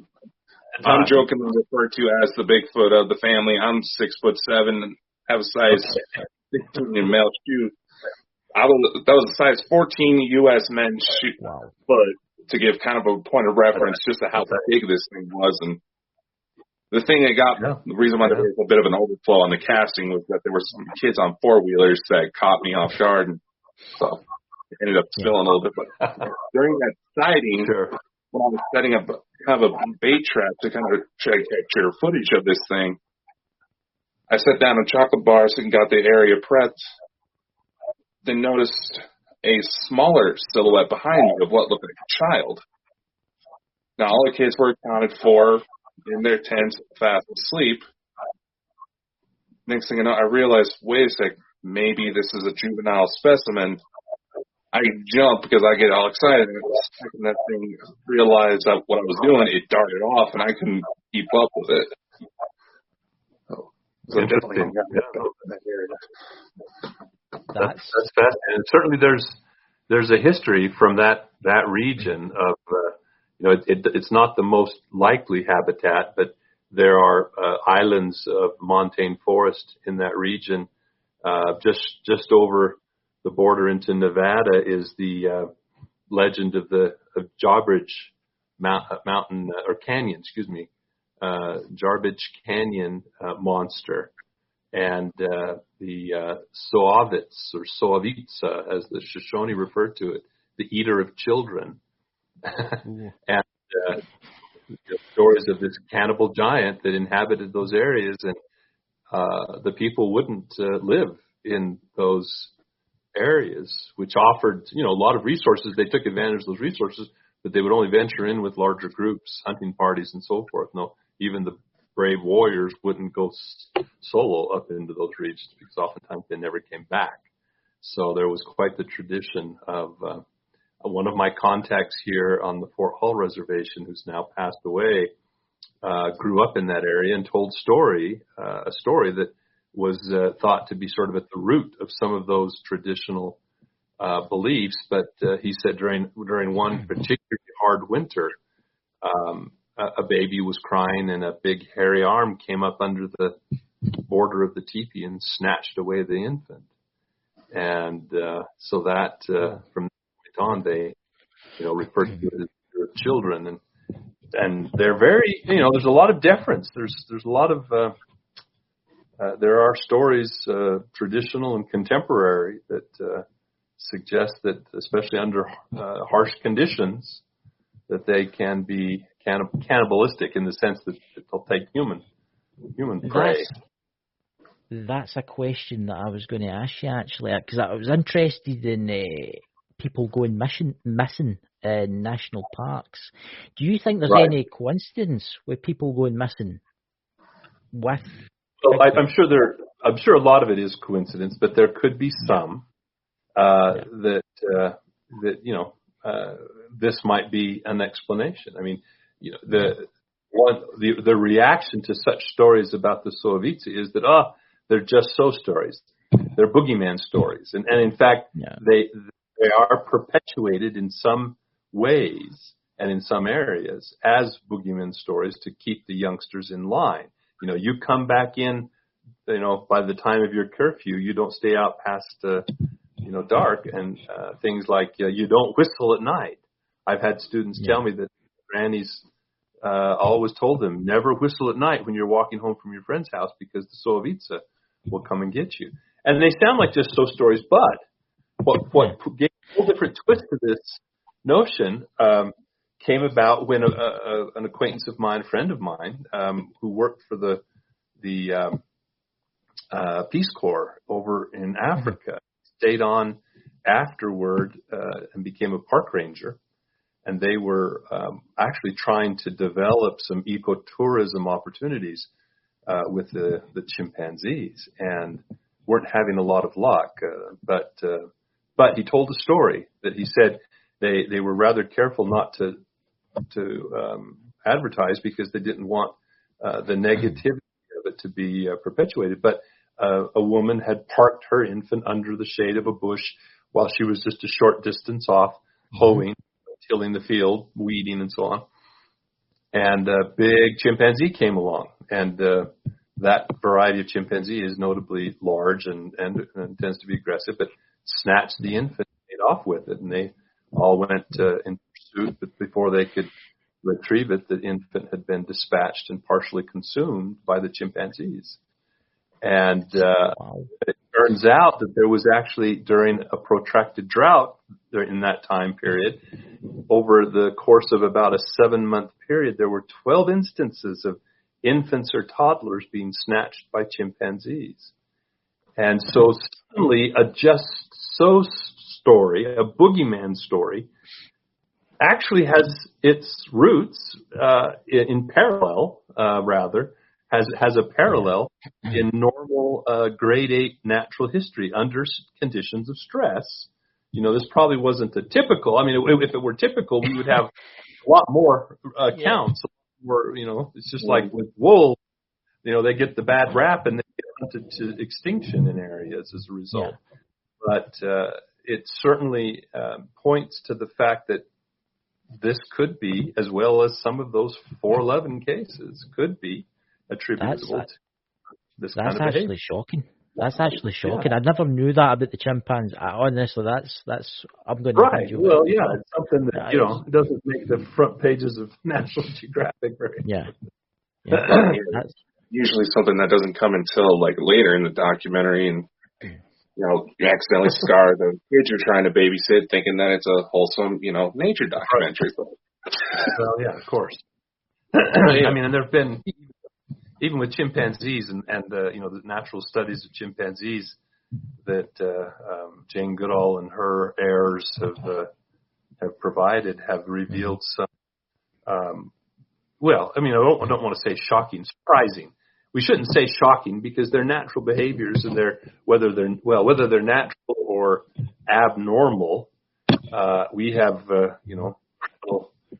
psychoses in our own populations, but there were cases of battles between adjacent bands and what could only be described as murder, if you will, and infants by the one particular female who just systematically preyed upon the infants of other females in the group and cannibalized them. And so, those things happen. They're part of the natural history of the species. And so it's not surprising that potentially parallel types of behaviors exist amongst another common species. And of course, the way that humans would interpret or react to those kinds of behaviors, it varies, but it can take on a real sensational, salacious. I'm never going to look at a chimpanzee the same way again after you tell me. Well, it reflects on those horrific. I mean, even more horrific than that are the attacks that have occurred when chimps, beyond their. I have heard that. I've heard that chimps can. Yeah. feet become a dismemberment, and they have the unfortunate proclivity to go right for the external genitals in the male, and it's ghastly when you consider it. It's nature, right? Yeah, it's nature. You're definitely right there. So, when people ask me, well, should I be afraid of Bigfoot? The most of what we hear is pretty mundane. Bigfoot sees witness, witness sees Bigfoot, each go in the opposite direction, and that's about it. But there is this other side, which has its presence more squarely in folklore, or it seems to be absent because the witness never materializes to share the story. They're gone, right? And so, as with any large animal, the potential for aggression, for threat, for violence is very real. So that this isn't just. It's actually that just reinforces the naturalness of what we're dealing with, the normalness rather than the paranormal aspects. Yeah. So Dakota, what would you like to? I know this is one of the list of questions that Chris brought up, but we talked about how there are behavioral evolutions where species that are believed to come from a common ancestry exhibit very similar behaviors. Take chimpanzees, for example. I do believe there was an article not too long ago where they were observed stacking stones in a certain way that resembled religious structures by indigenous cultures. Based on your experience in the field, what would be the evolutionary origin of Sasquatch? I know it's probably a wide open question. Well, no, we can, sure, it could be, you consider it wide open if you consider all possibilities. Again, if we throw the doors wide open and look at suggestions of paranormal origins, then it is wide open. If we keep our feet on the ground and consider it first, at least, in a parsimonious way, as by more conventional explanations of a question of natural history, then where would they arise? And even this question has created a bit of a split between the Bigfoot amongst the Bigfoot community, and that the ape versus the forest people, and so. There's no question in my mind that we've lost our guest, ladies and gentlemen, but don't worry, I'm sure he'll be back. He has the link. Shortly, guys. Chris is always making fun of me for internet connection issues. That's pretty much the whole state of Idaho, unless you hit more towards the capital. He's back. There you go. Add him back in there. We got it. All right. My internet. I'm not on a hard line here. I'm at home, and so it apparently. That's fine. So, taking the more naturalistic approach, there's no question in my mind, based on the attributes that are most consistently attributed to Sasquatch, that we're dealing with something that is a close kin to us, our nearest relative. So that's why I talk about relic hominoids.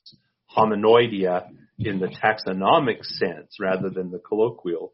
Hominoid can just be man-like, but in the taxonomic sense, it means a member of the superfamily Hominoidea, which includes us and the apes, the primates. And so it's clearly nested within there. So what's the nearest neighbor? Is it a terminal branch off of the radiation of grade 8? Since it almost certainly originated from Asia, as did so many other mammals that now occupy America, is it most closely related to the living orangutan? If it is, if we could connect dots between Gigantopithecus and Sasquatch, then that would be a pretty cool scenario, because recently DNA evidence has suggested Gigantopithecus is part of that group of which orangutans are just themselves a relic, of what was once a very diverse radiation of Asian ape. Okay, so there's that, but others would argue, well, yeah, but they walk on two legs. They have a foot that's relinquished that abduction of the first lined up with the others, and so it's got to be closely related to the human side of that fork between us and the great apes. Well, if that's the case, then yes, it could be something that is a pretty early offshoot from that divergence. Something like you mentioned Australopithecines. I've offered, and others before me have also offered, a big champion of this theory was Gordon Strausenberg, but robust Australopithecines. These were very robust in their chewing apparatus. They had flattened faces because of these deep jaws, reduced canines for grinding, chewing adaptations. And they persisted in East Africa up till about 1.5 million years ago, according to our known fossil record. It's very, very conceivable they could have spread out of Africa into Asia, and as they colonized the more northern latitudes, attained gigantic proportions, just as Gigantopithecus did, and so many other Pleistocene mammals that constitute what we refer to as the Ice Age megafauna. But we're really splitting hairs there. I mean, we're just on either side of this divide between us and great apes. There's nothing to suggest that it's something like a Homo erectus or a Neanderthal relic. Now, not to confuse the issue, but in Asia, some of the relic hominoids that are referred to by the Russian researchers, some of those have little or nothing to do with Bigfoot. I mean, there's no similarity whatsoever, other than describing a hairy, hair-covered man-like creature. Yeah. They're man-sized. They leave a footprint that has an arch. They have they have material culture. They attempt to communicate, so forth. In that case, we may be talking about something that is a relic Neanderthal. They're reported from places where Neanderthal fossils and archaeological remains are found, or something like a Denisovans.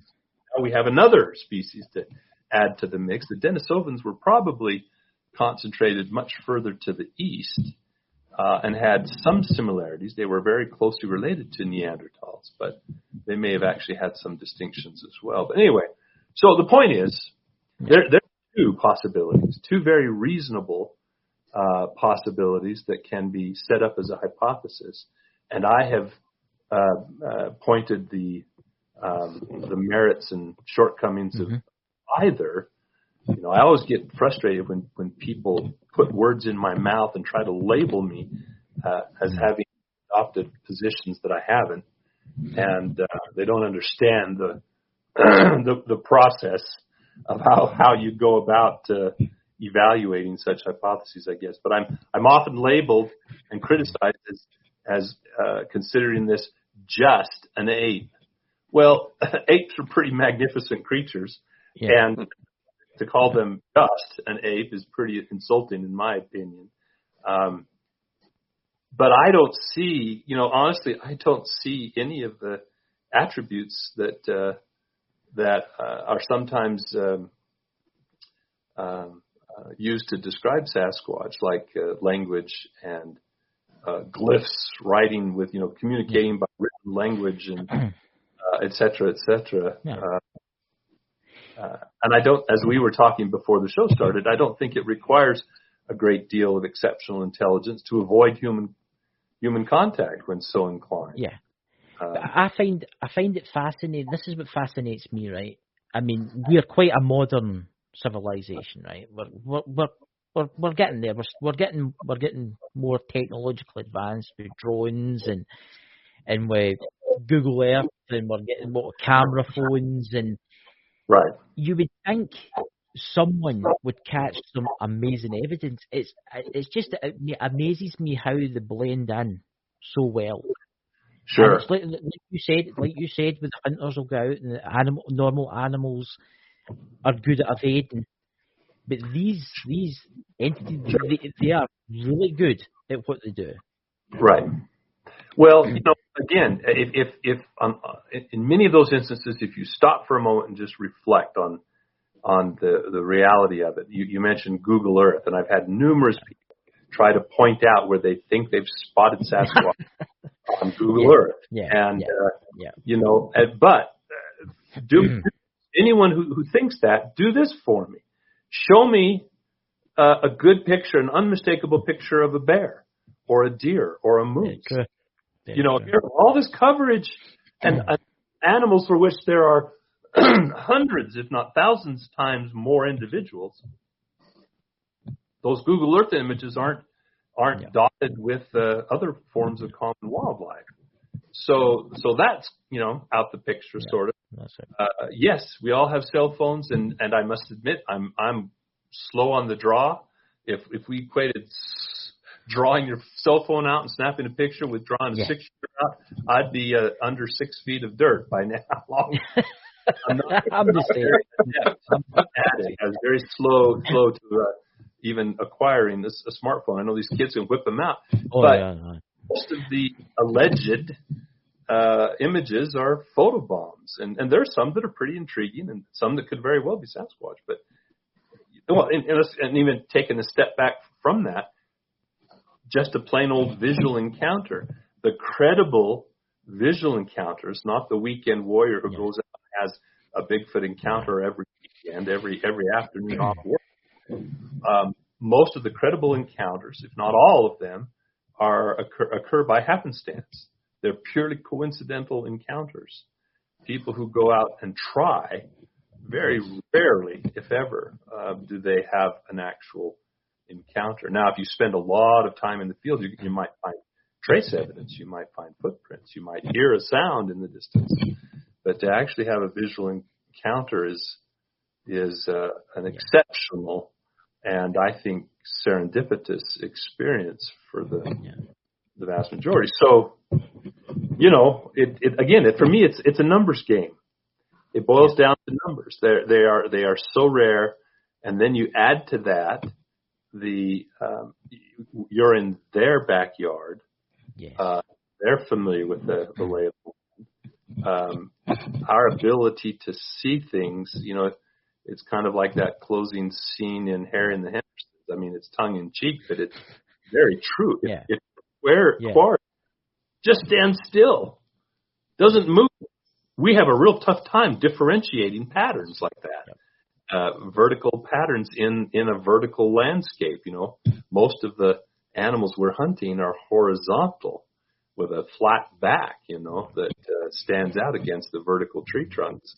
But anyway, it doesn't take a lot of smarts to avoid humans. Deer do it on a regular basis. Lots of hunters go without ever even seeing a deer, let alone get a shot off. Oh, I know people that do deer hunting and stuff like that, and they tell me they'll go out and they'll spend a long time and they maybe not see anything. Right. And the deer could be standing 20 meters away, and they might not see it. Yeah, they've done studies where they have observed. They'll introduce X number of hunters into an enclosed area that's fenced in that has X number of deer, and the guys come away and they'll actually have a helicopter or a drone up above taking pictures. And the guys come out afterward and they say, well, this was a joke. There were no deer in there. And they show them the pictures of the deer that were 10 yards away, just on the other side of the bush, or something like that. I mean, it's been demonstrated that deer are able to evade. I mean, this is preaching to the choir for those that know, and those that don't will have a hard time really appreciating that until you get out in the woods and really realize how rare it is to see any animal.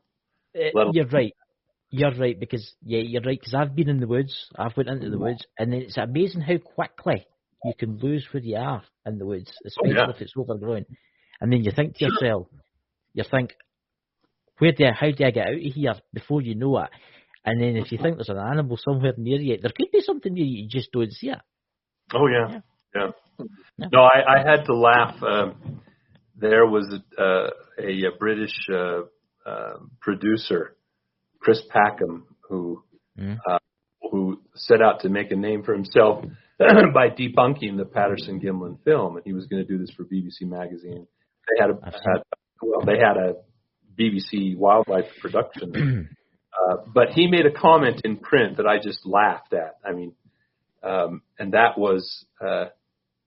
He goes, oh, sure, everyone knows there's wilderness in North America and United States. He said, but it's also well known that there isn't one square inch of the United States that hasn't been trammeled by backpackers and hikers and hunters and foresters, etc. And I felt like saying, hey, Chris, come on over sometime and I'll take you out and I'll drop you off somewhere. And, put a blindfold on, take you out and drop you off somewhere. And we'll see how quickly you're trammeled by all this human traffic you envision out there. It's much less so now than it was even back when someone like Roger Patterson was out there, because now, the whole backpacking rage of the 70s when I was a kid, that has really dropped off. For me. The amount of people that go out, except for those that go on extremely well-established trails, well-trodden trails, which takes them through just this narrow little slice of the landscape. People don't venture off of the roads or off of the highways. They just don't. And there aren't as many loggers. There aren't as many prospectors. There aren't as many people who make their living off the land as there were 50, 75 years ago. Yes. We've contracted back to the urban areas, and even those who get out into the wilderness tend to do it from horseback or from a forest. And so it's most people just don't have a concept of the distances. Yeah, I mean the United States is massive. I mean, there's states in the United States that are bigger than Great Britain. Right. Even I know, Scotland, where there's 6 million population. There's states there that's like triple that. I mean, it's madness. Yeah, I've got friends that are into, American friends that are into the hiking, and once they're there, they're lucky if they meet someone else. Oh, right. Trail. Sure. Yeah. That's quite a perk if you're so inclined that you can have that privacy that if you don't want to have contact with people, it's actually pretty easy to go to places and or adopt behaviors that limit the potential for interaction with other outdoor recreationalists. So it's what can we say? I don't mean to beat a dead horse, but it's Dakota, would you like to? So when it comes to, and granted, obviously encountering something in the wild, you have to really know the area. The odds of encountering something like Sasquatch, which just by the numbers of sightings itself is a rare species. If someone were to be one of those lucky few that believes that they may have something, say, what they're watching their camp, they're in the area, what would you recommend them to do if they were to want to try to encounter this being closer? Hopefully not to where anybody ends up dead, but sure, yeah. Well, that's tough. Tough to answer that in a useful way, I guess.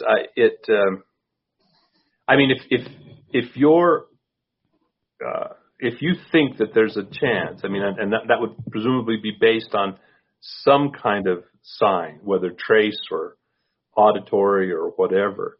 One of the important things, if you want to contribute to this study, to this search, is to document your experience as thoroughly as you can.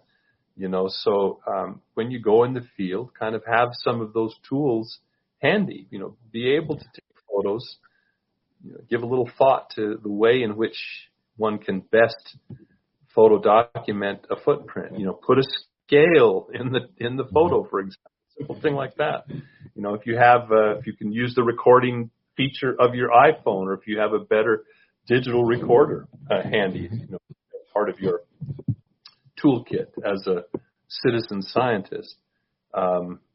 Learn how to look for sign, look for footprints, how to look for physical evidence like hair samples or scat, and how best to photograph, collect, document, preserve, and report then. And that's the other thing. Not only to various online databases, where things kind of get rolled in, but, maybe bring it to attention of a well-known serious investigator like myself or other individuals. Cliff Barrackman is a good example, with his museum now has become quite a research center. Yeah. And he's, because of the notoriety and popularity of finding Bigfoot, he's quite a lightning rod now for reports. And so his body of evidence continues to grow. As I said, I think we were talking before we went on the air about, the potential risks. As with any large animal, there's always a potential risk. But if you're smart, and you are cognizant of the things that can bring out the aggressive side of an animal, food, territory, mate, offspring, scenario is to find yourself in between a sow bear and her cubs.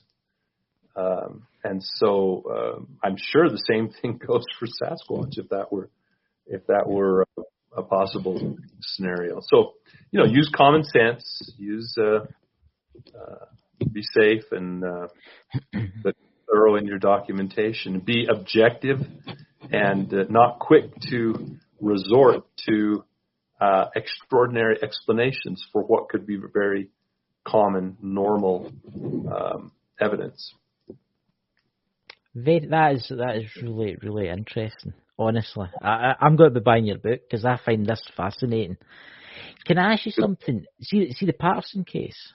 A lot of people say it was faked, right? I don't think it was, because I've watched that over and over and over again, right? Yeah. And you can clearly see there was a guy that came out and said, "Oh, he made the suit and all that for it," and then there was the guy that did the lie detector test.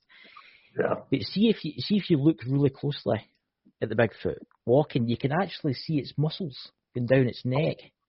Yeah. You can actually see and when it moves its arm, you can actually see the muscles contorting. That's right. Away. And I find that fascinating. It is. It definitely is.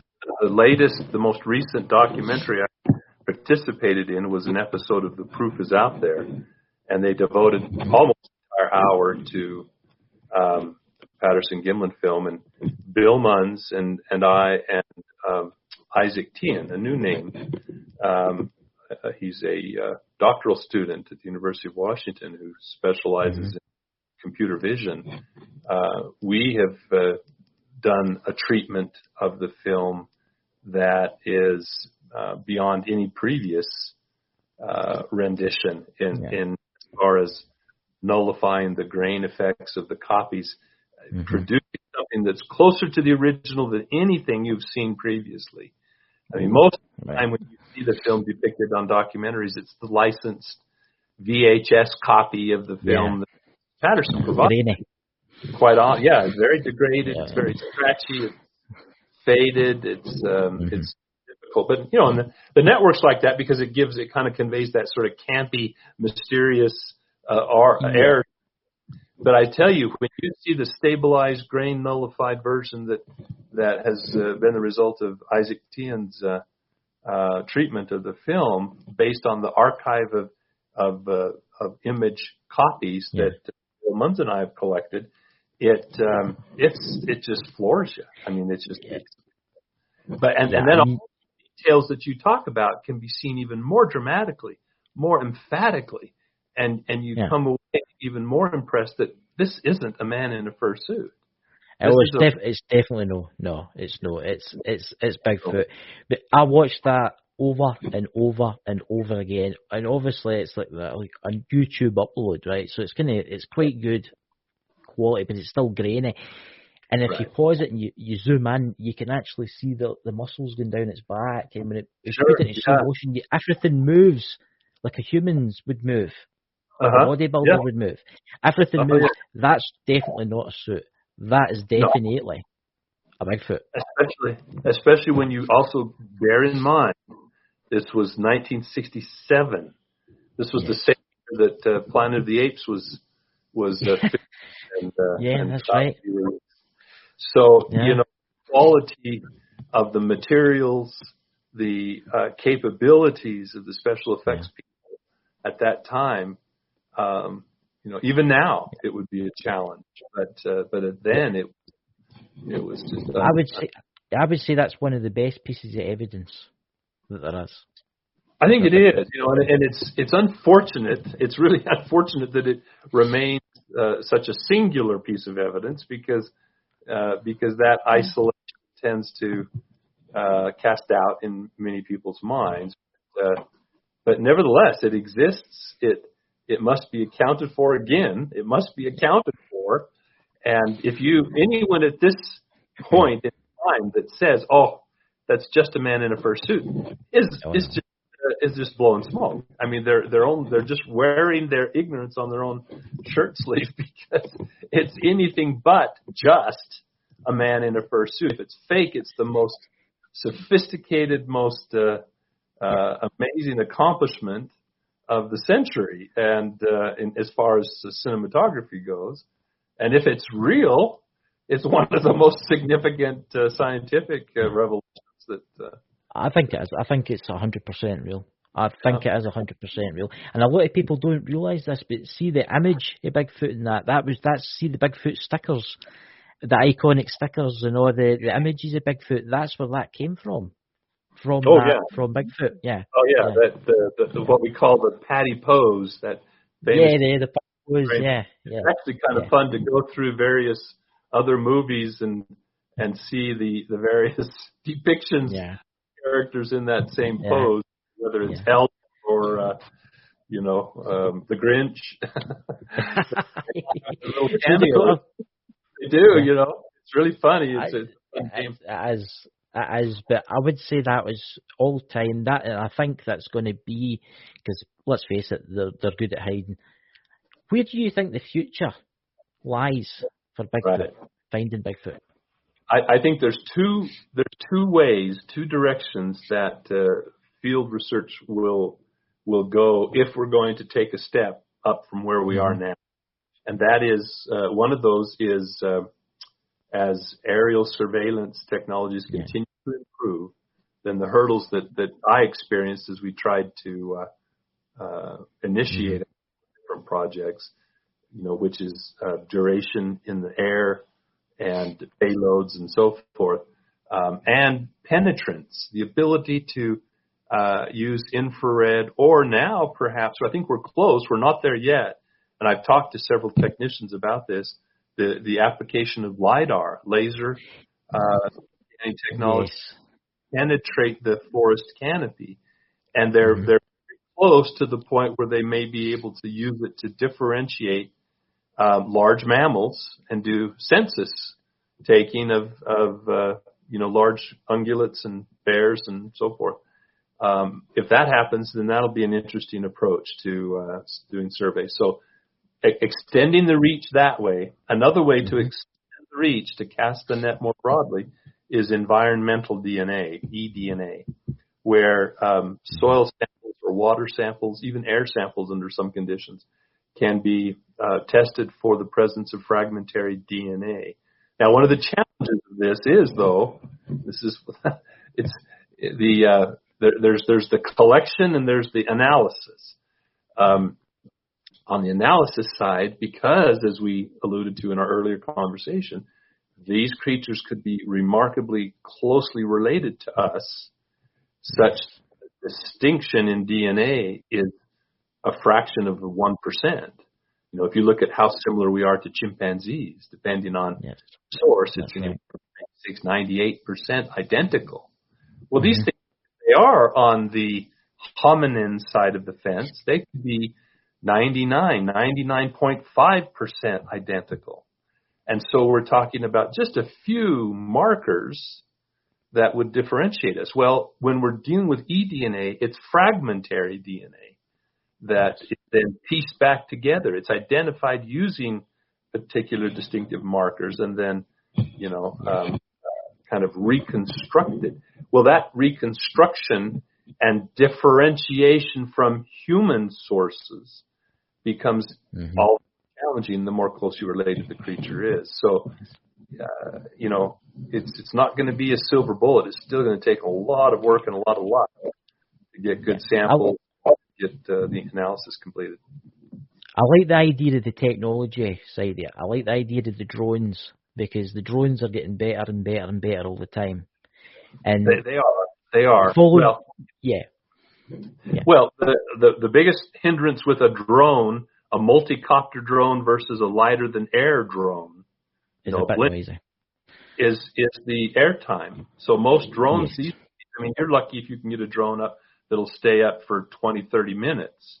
And of that, 5 to 10 minutes out, 5 to 10 minutes back. You don't want the battery to die and have this drone crash to the ground along with its expensive payload. So they're ideal. I love there was one episode of and I'm doing this off the cuff, so I can't think of the host's name, but Extinct or Extant, I think, is the name of the series. They were up looking I know what you're talking about. Wolves. Do you know what I'm talking about? I think I know what you're talking about. Yeah. So they were looking for these white wolves up in Nova Scotia or somewhere, as I remember, and he had set up a blind and had a little.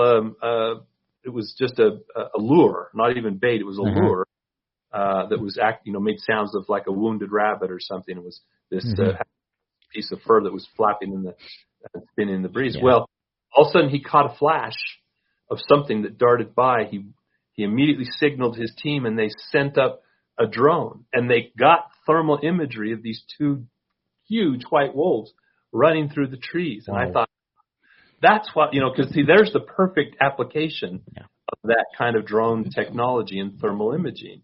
It's that immediate response with close proximity. But in contrast to that, using the drone to go out and do some sort of systematic grid survey of a area, that's not practical because you have such a limited airtime and problem of penetrance, consistent penetrance of the forest canopy with the limitations of drone or thermal technologies that are currently available.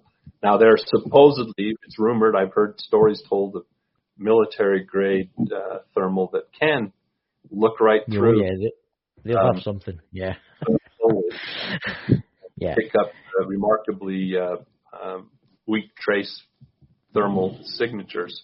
But until that's generally available or can be procured for actual research projects, then it's a challenge. The military, I don't think the military will let it go. Until that's obsolete. Until that's obsolete and they've invented something else. You know what the military's like. Always the next generation has to replace before it becomes really. Yeah. So Dakota, we've got about 15 minutes left. Would you like to fire away? Obviously, like we were just discussing, there are several different factors that can be a hindrance when it comes to this type of research. What would you say would be the biggest hindrance when it comes to potential Sasquatch research? It boils down. I think it boils down to the numbers game. Anytime you're dealing with a species that is this rare, that is very likely largely active at night, that is very far-ranging because and generalized in their dietary requirements or abilities, potential food sources, solitary, as suggested by sightings and footprints, relatively solitary. Those are the most notoriously difficult species to study in the wild, no matter what it is. So my point simply being, for someone like me or any citizen scientist even to go out and attempt to routinely and systematically identify data attributable to Sasquatch is not practical. That's why so many researchers of the past have, set up research centers and sat next to the phone for much of the time so that they could react to someone who has had a chance encounter with a Sasquatch somewhere, and then hopefully can collect interesting evidence that can be analyzed, forensically or otherwise. It's like I was conversing on this topic with a fellow who had ambitions to put together a team, and he had all sorts of great ideas and potentially had access to some interesting equipment that really piqued my curiosity about potential. But he's talking about things like capture or tranquilization or biopsy darts or this or that or the other.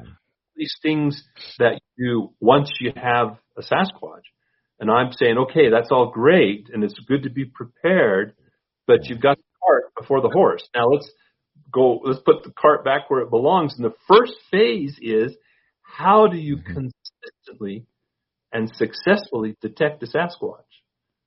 That's necessary. In order to do the phase 2 things that you're describing, you first have to develop the techniques and the methodologies that allow that. Now, there are some people who claim they just go back in their backyard and meditate and project their psychic energy and interact in that way. And if that's happening, great. I mean, I'm hoping they can learn something that's worthwhile to share with us, rather than just more kumbaya stories. But that's the real challenge. I mean, I was working with a gentleman in the field, and just to illustrate, he gave me the opportunity to choose a site here close to my home here in Idaho. So I picked an area that I'd often thought about and really focused in, and found an area that had circumstances. It had a braided stream with extensive sandbars and lots of sort of marginal contact areas, a very mosaic kind of a habitat. Well, we get everything prepared. We were going to just take his vehicle and a trailer. So he picks me up. I jump in the cab. We're driving down the highway for a while, and conversation about this and that and the other. Then he turns to me and says, "So Jeff, what are our odds of success on this trip?" And I said, well, let's see. Let's pull over at that next quick stop and let's buy a few lotto tickets and scratch cards, and I'll tell you what our odds are. I said, we can have every T crossed, every I. We could have every battery charged, every camera works just right, and if the Sasquatch is not in the drainage that I've picked out, but instead it's over the ridge in the adjacent drainage just 20 miles away, we're SOL. It's just as simple as that. Because this is a moving needle in a haystack. And so, given the rarity, given the disbursement, given the mobility of these creatures, I just...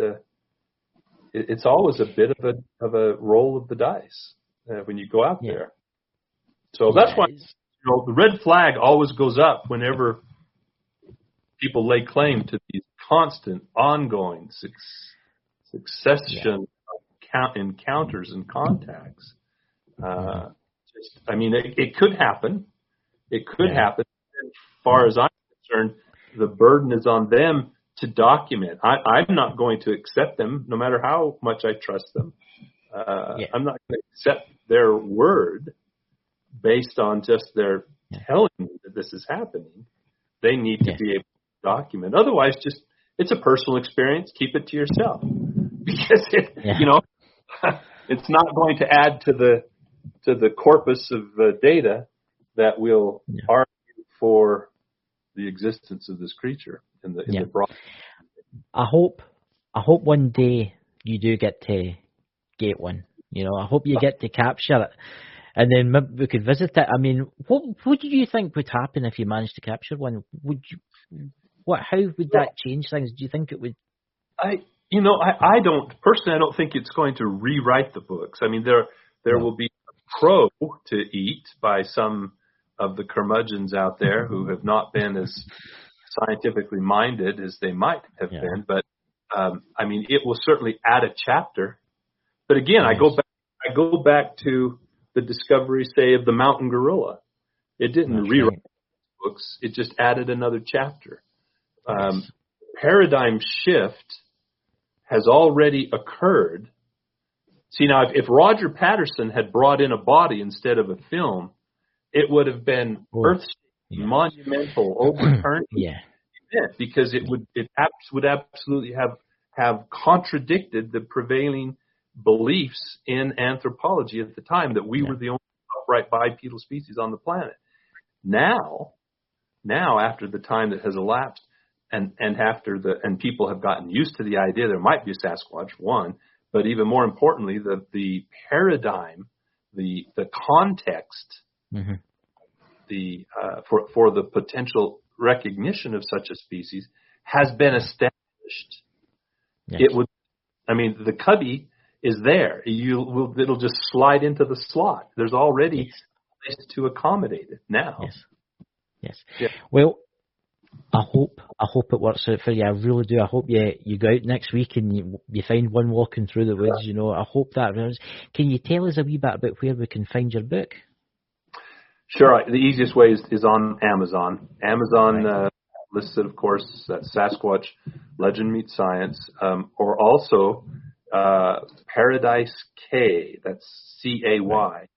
Parak.com is the publisher of my field guides, the field guide and the field guide to relic hominoids around the world, as well as a new series of books that I've written for younger readers, learners. Mm-hmm. It's a sort of fun and activity learning workbook series on all the relic hominoids, including I even tackled the Yowie. I'll need to look at that. Look at that because I was fascinated with that case. Yeah. So all those are on Paracay.com. They also carry my book along with all those things and a whole host of other Sasquatch-related titles and paraphernalia, fridge, metal art, and all kinds of fun things. So I recommend you go take a look there. Yeah, we certainly will. And I think Dakota's got all the links there, Dakota. We'll have the links out for the dispersal of the audio podcast, so everyone can go check that out. I'm definitely going to be looking into it a bit more myself. Well, and please, guys, that's listening to this in the podcast, remember, check out our live streams, because we had 22,000 downloads nearly a couple of weeks ago. So we need to keep this up. And I would like to thank you, Jeff, for coming on. Really, honestly, thank you so much for coming on, Dakota. Yes, thank you for coming on. I believe there's some family members who are going to be waiting for me to be totally ecstatic that I got to show you that photo finally. Yeah. Waiting for I told you so. Yeah. Well, especially from Idaho, I'd love to see some more pictures. We'll have to chat sometime after the. Oh yes, definitely. Yeah, well. Right. Catch you, everybody in the chat, and everybody that's listening to this. Please share and subscribe and like, and catch you all later, guys. Goodbye. Bye. All right.